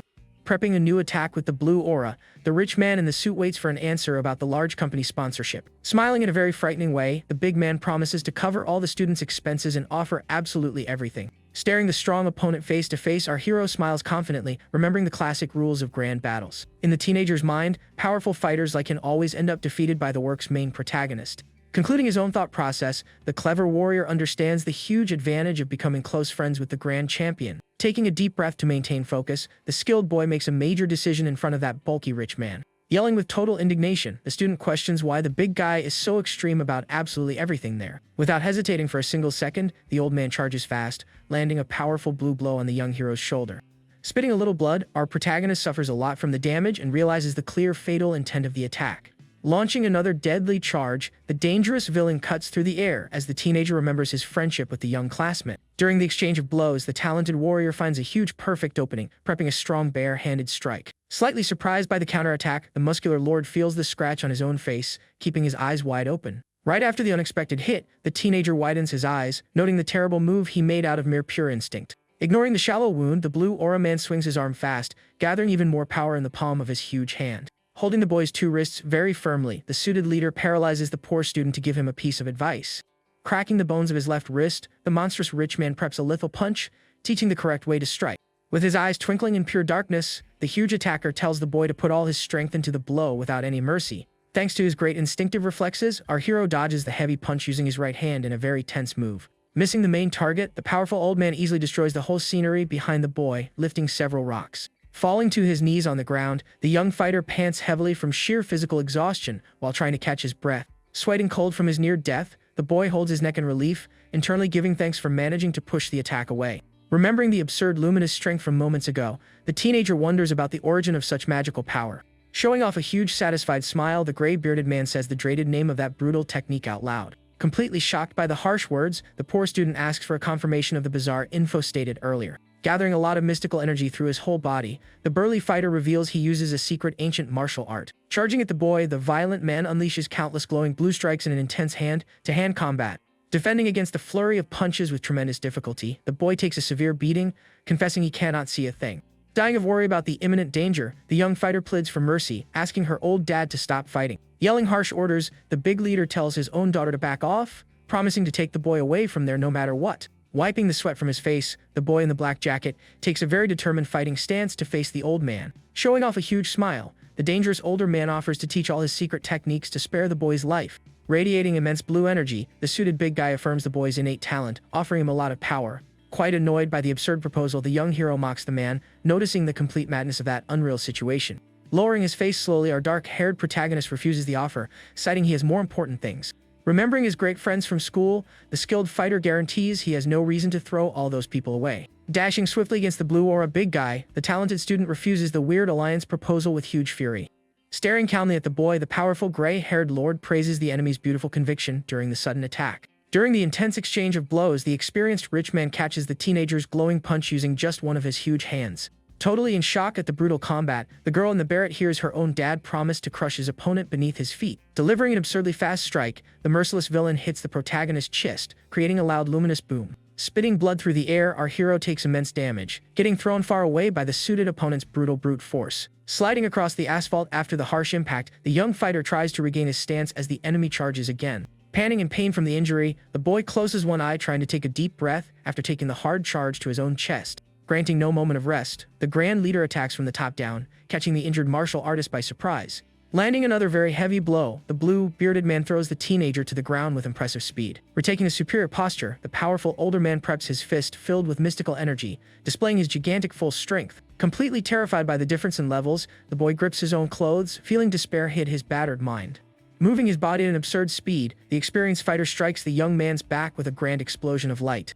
Screaming in pure agony, the hero realizes how much superior that old warrior was compared to the defeated giant goon. Staring at the boy fall into his knees, the man in sunglasses establishes himself as the most formidable warrior of all fights. Desperate at the cruel massacre, the student runs toward the fighters, begging the old man to stop his violent attacks. Placing her body in front of the injured boy, the fighter defends her classmate, stating the boy only saved her life. Overtaken by massive coldness, the huge suited man refuses his daughter's request, prepping a brutal attack against his own offspring. Landing a quick blow to the teenager's neck, the merciless villain strikes the girl in the beret, knocking the young woman out almost immediately. Falling unconscious to the ground, the beautiful student collapses quickly while the shocked protagonist screams his companion's name.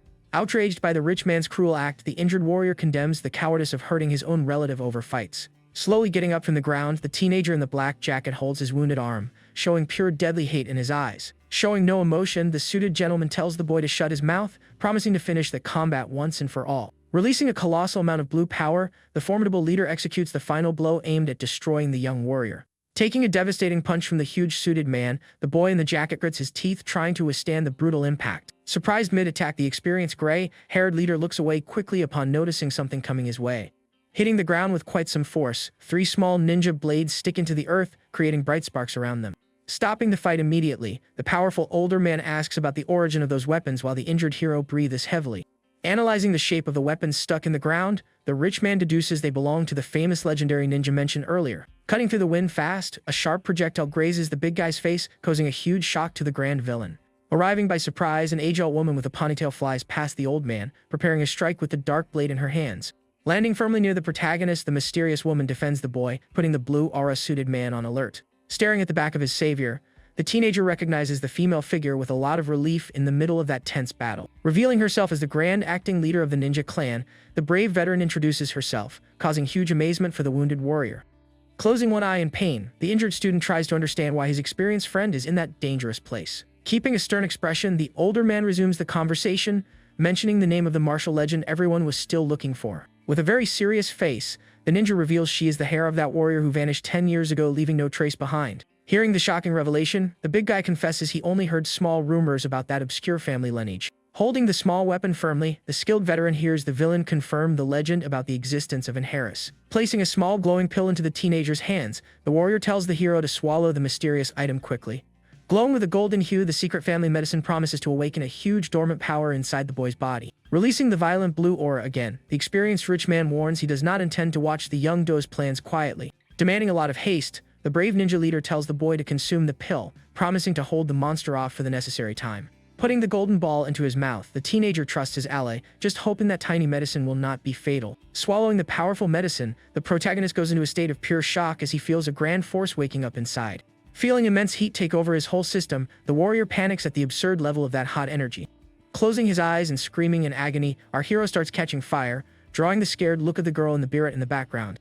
Clenching his teeth hard, the teenager groans in pure pain, while the veins in his neck glow very impressively. Surrounded by huge deadly flames, the talented martial artist lets out a thunderous scream, tearing through reality with pure hate. Observing the absurd level of heat released by the student, the blue aura villain widens his eyes while the pretty veteran freezes. Totally wrapped in the gigantic magical flames, the protagonist lifts his face, radiating incredibly devastating power. Squeezing his right hand tightly, the boy realizes the magnitude of that flaming light enveloping his whole clenched fist. Flashing an absurdly focused look, the boy comments on the excellent feeling of freedom provided by the intense heat. Analyzing his fiery opponent, the huge suited man raises his closed hand, feeling a third eye emerge on himself. Face to face, the great fighters radiate intense auras while the boy feels a colossal force pulse in the area.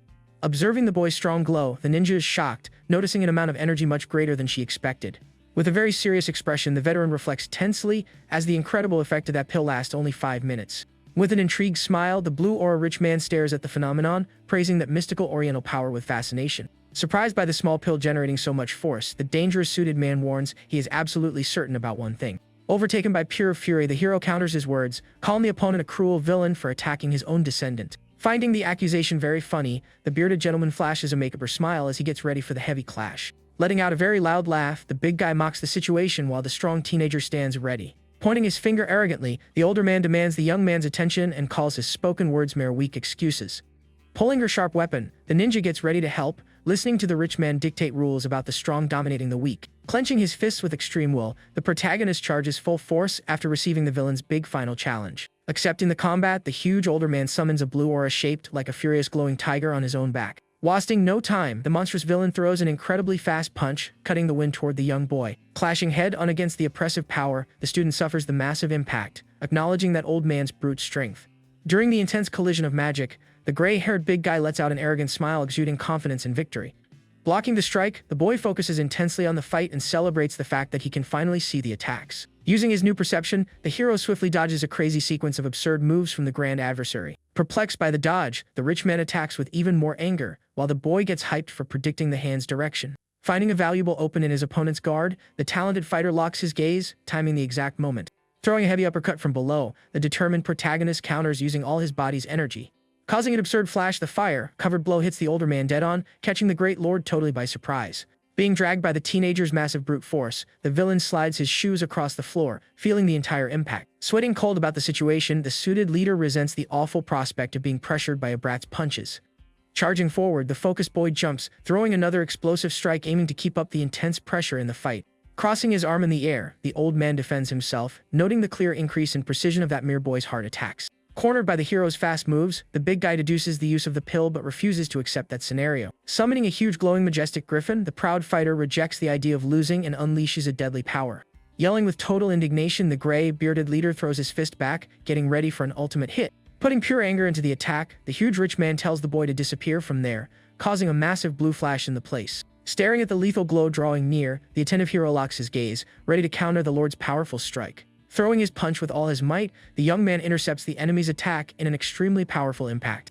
Letting out a villainous laugh, the older man claims it is totally impossible to block that giant blast. Applying huge pressure, the blue strike tries to rip the hero's hands off with those heavy claws. Even while suffering greatly under the lethal impact, the teenager smirks, agreeing with the huge villain. Covered in massive orange flames, the protagonist warns his opponent to hold on tight to the attack. Gaining even more momentum, the jacket-wearing fighter thrusts his burning arm forward, repelling the strong enemy magic. Stomping firmly on the ground, the boy wrecks the floor around him, using his absurd willpower against the old man. Feeling the crushing heat burn, the suited big guy grits his teeth, enduring a lot of tension. Finishing the fast move, the warrior delivers a devastating upward strike, cutting through the hot air. Falling back sitting on the asphalt, bruised, the grand older man grumbles a lot, finding it all impossible. Panting heavily, the young winner watches the old man mourn his defeat, citing his own title as the strongest. Totally disbelieving reality, the rich man suffers for having lost to a mere high school student. Closing his eyes and turning his bruised face, the huge man babbles indignantly about that whole humiliation. With his clothes torn, the victorious dark-haired protagonist remains standing, exhaling hot smoke. Staring coldly at the defeated man, the teenager says he hates to be the party pooper for the terrible adversary there. Flashing a proud little smile, our hero corrects the older man, revealing his own nationality. Witnessing the crazy plot twist, the two beautiful girls are left with their mouths open, sweating cold in surprise.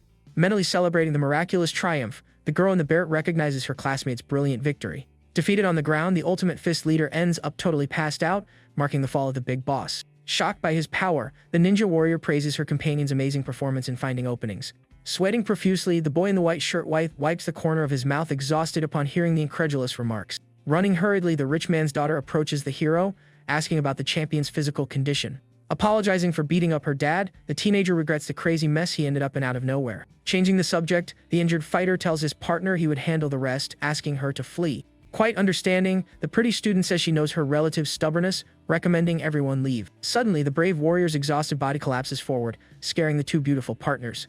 Catching the passed-out boy, the ninja veteran confirms his exhaustion and dismisses her companion from there quickly. Totally out cold, our protagonist sleeps with a very peaceful face after securing the grand victory. Glancing over her shoulder, the relieved classmate smiles weakly as several onlookers gather around. While the experienced fighter carries the victorious hero, the rich daughter takes care of her knocked-out dad on the asphalt. Showing the grand school's facade, the panel confirms the end of the huge school holiday known as Golden Week. Massaging the back of his own neck with his right hand, the young fighter sighs, feeling great exhaustion after the days off. Walking through the school lobby, the student figures he is suffering from extreme fatigue because of the latest mess. Greeting his classmates in the room, the boy notices the lack of any online news about the violent incident. Feeling butterflies in his stomach, our protagonist confesses to getting even more tense with all that peaceful calm. At that moment, the friendly teacher announces to the class the arrival of a new Russian transfer exchange student. Sliding the classroom door open, Dark Shoe steps forward as a cute voice greets everyone there. Revealing her beautiful long blue hair, the mysterious freshman turns on the charm a bit, drawing everyone's eyes. Recognizing his new classmate, the hero in the jacket widens his eyes, noticing the great irony of fate. Smiling with much joy, the beautiful foreigner says her full name and asks her classmates to use a nickname. Melting from so much sweat, the teenager watches the whispers of the other students praising the newbie's gorgeous beauty. Exuding huge charisma, the Russian girl details her personal hobbies and confesses she recently started to like something new. Extending her arm quite firmly, the young woman points her index finger toward the back of the room full of students. Directing her focus, the confident student points at the scared protagonist, saying the boy's name out loud. Completely pale from shock, the warrior has a mental breakdown, not understanding the reason for such immense and bizarre exposure. Noticing the romantic mood, a blonde boy smiles, finding that sudden confession worthy of a pure romance manga. Trembling with pure terror, our hero realizes the ruin of his own peaceful life, falling apart so quickly. Flashing a wide smile, the foreigner calls out to the fighter, maintaining a radiant posture full of self-confidence. Quickly, the students crowd around the girl, asking about her home country and her quick fluency in the new language. Surrounded by the curious crowd, the friendly teenager replies she learned it all just by watching animated series. Stunned by the commotion, the young man in the jacket shudders as he hears one of the boys question the young woman's feelings. Blushing with joy, the blue-haired girl confirms the suspicions, revealing she is looking for a man stronger than her father. Whispering softly, the students start creating theories about our hero's strength, remembering fights from the past. Sitting at his school desk, the teenager suffers in silence, hearing the fake rumors gaining out of control momentum. Noticing her companion's torment, the sweet blonde girl turns her face, looking doubtful at his suffering expression. Resting her arm on the desk, the friend accuses the boy of picking up girlfriends on his trip, hearing a lame excuse from him. Sweating nervously, the protagonist notices the cliché resemblance of his own answer to romantic comedy stories. Evaluating the freshman from afar, the student thinks it is very wrong that her attention is on him instead of focusing on the true hero. Imagining the future consequences, the boy fears losing his easy life by altering the original events. Putting his laments aside, the boy and his sweet blonde companion are called out very excitedly by another classmate. Arriving in a very cheerful mood, the red-haired girl calls out to her friend and says she came to hang out. Hugging our hero from behind, the young redhead comments on the long time they spent apart, hoping he enjoyed his vacation. Observing the unexpected interaction, the blue-haired student shoots a very glaring look toward the two companions. Poking the boy with her finger, the foreigner says excuse me, demanding a little space so the newly arrived young woman can move back. Totally annoyed by the order, the little redhead asks the identity of that bossy newbie right at their first meeting. Keeping a very confident posture, the mysterious Russian places her hand on her own chest, preparing an answer full of attitude. Grabbing the fighter's arm, the foreigner claims to be his future girlfriend, leaving the other two in a state of pure shock. Blushing hard at the bold revelation, the red-haired girl screams indignantly, demanding a good explanation about the matter. Yelling loudly, the little redhead defends the boy's commitment to their sweet blonde classmate, while the latter panics in the back. Surrounded by the three beautiful women, our protagonist tries to calm things down, hearing the huge murmurs from the other students. Sweating in pure panic, the young warrior thinks about how he became someone's boyfriend without knowing it and acknowledges the terrible current situation. Waving her hands frantically, the blonde student denies the rumors, shouting that the two are just great buddies. Flashing a beautiful sly smile, the Russian student confesses she got it all wrong, and the redhead next to her sweats cold with worry. Staking her claim on the boy, the foreigner leans against the hero while the stressed redhead challenges the newbie to a fight outside. Taking advantage of the girl's tense standoff, the boy tries to sneak away, only to be stopped right after by the attentive class rep. Adjusting her charming round glasses, the well-behaved girl in braids gets the teenager's attention to ask a small favor. Explaining her distraction in the last class, the rep asks to borrow his notebooks, getting a very positive response from her classmate. Handing over the study materials promptly, the helpful warrior extends his arm, passing the big orange cover to the girl. Bowing her body politely, the intellectual young woman thanks him for the help, promising to return the item quickly after copying the subject. Totally surprised, the blonde mentions the braided girl's huge intellectual reputation, hearing the hero confirm her rank. Intrigued by the loan, the redhead insults the fighter's mind, while the boy defends having good grades in all subjects. Curious about their classmates' ranking, everyone surrounds the protagonist, leaving the warrior quite upset by that mutual distrust. Claiming the position of top overall student in the school, the student leaves all the girls in a state of pure tremendous shock. Walking toward the group, the brown-haired boy mocks the hero's dumb face, receiving a strong glare of fury. Patting his friend's shoulder in a friendly way, the new student recalls the boy's smart reputation from the beginning of the school year. Keeping his wide smile, the friendly boy mentions the kindness hidden deep in the protagonist's soul, relieving the tension a bit. Together, the three beautiful students nod their heads, confirming with a smile the immense affection they feel for the strong warrior. Dying of embarrassment from the class's affectionate compliments, the teenager in the jacket steps away from the circle, saying he is going to the restroom. Hiding his immense shyness, the fighter walks with his eyes closed, hearing his friends mock his sudden cute awkwardness. Walking down the long sunny hallways, the warrior reflects on keeping some distance from the new transfer student. During lunchtime in the cafeteria, the group walks quietly holding their respective food trays.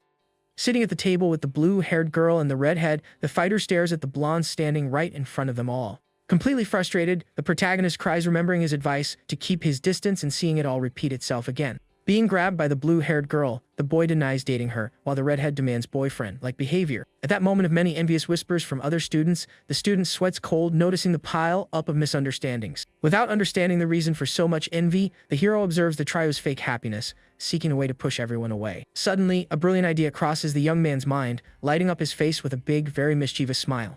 Bringing up the topic of midterm exams, the boy shocks his three friends by asking about their study pace. Overcome by the huge sadness of that subject, the blonde cries, asking to forget it, making the fighter apologize. Soon, the protagonist celebrates his plan's success, noticing the cloud of depression hovering over the table, and thinks about the future. Chewing her food with a totally gloomy aura, the young girl with golden hair grumbles about her lack of studying. In total mutual agreement, the trio of friends starts complaining about how hard it is to memorize the school subjects. Faced with the group's immense vulnerability, the student smiles astutely, seeing the perfect chance to strike there. After suggesting forming a study group, the brown-haired boy gets several compliments for the wonderful idea. Very excited about the situation, the red-haired boy offers his own house full of empty rooms for the girls to sleep over. Making a very evil face, the hero supports the group and celebrates his own freedom to make his own plans. With the arrival of the long-awaited weekend, the sun shines on the fighter's simple home with little birds on the wall. Wiping the sweat from his forehead with a look of great relief, the young man smiles in a relaxed way after a lot of physical effort at home. Very proudly, the student yells with joy, revealing he set up a private gym in his own bedroom. Recalling his last bodyguard job, the warrior mentions using the money to buy the workout equipment. To make the most of everything, the boy grips the metal bar very firmly, deciding to start with the flat bench press.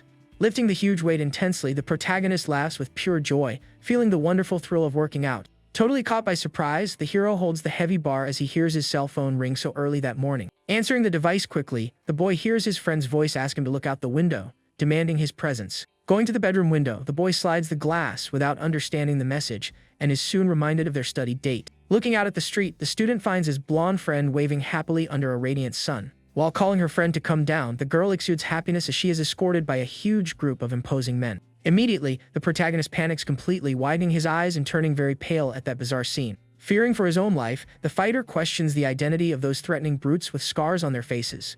Completely confused, the hero wonders what that is while staring at the bizarre scene in great amazement.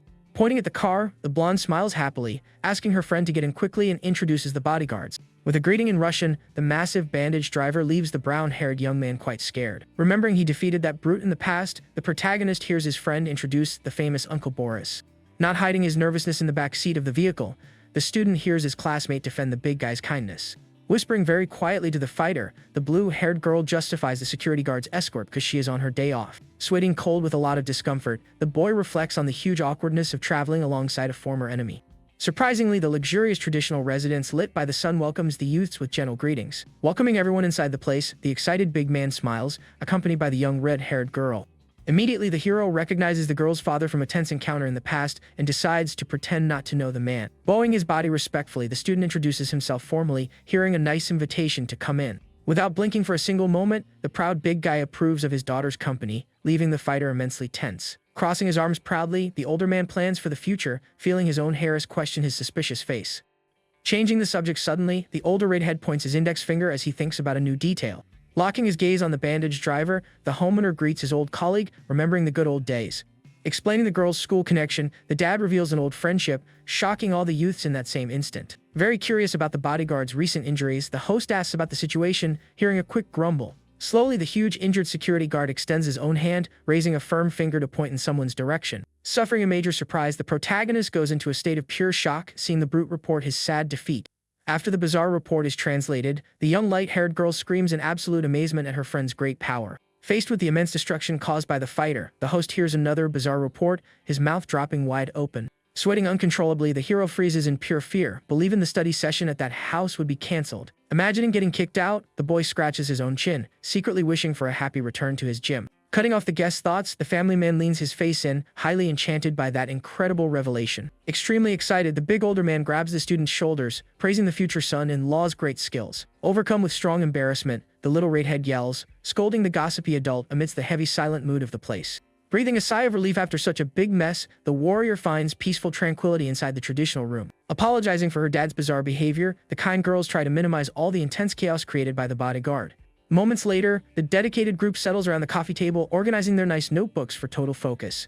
Raising her left arm eagerly, the beautiful little blonde hears the leader report her academic weakness in exact sciences. Handing over the organized papers, the hero says they need to memorize absolutely all the formulas for the test. Facing the exhausted girls, the fighter demands total focus, requiring a lot of effort for an upcoming test that same afternoon. Hearing her own name called, the red-haired young woman gets a big scare while agreeing with the master.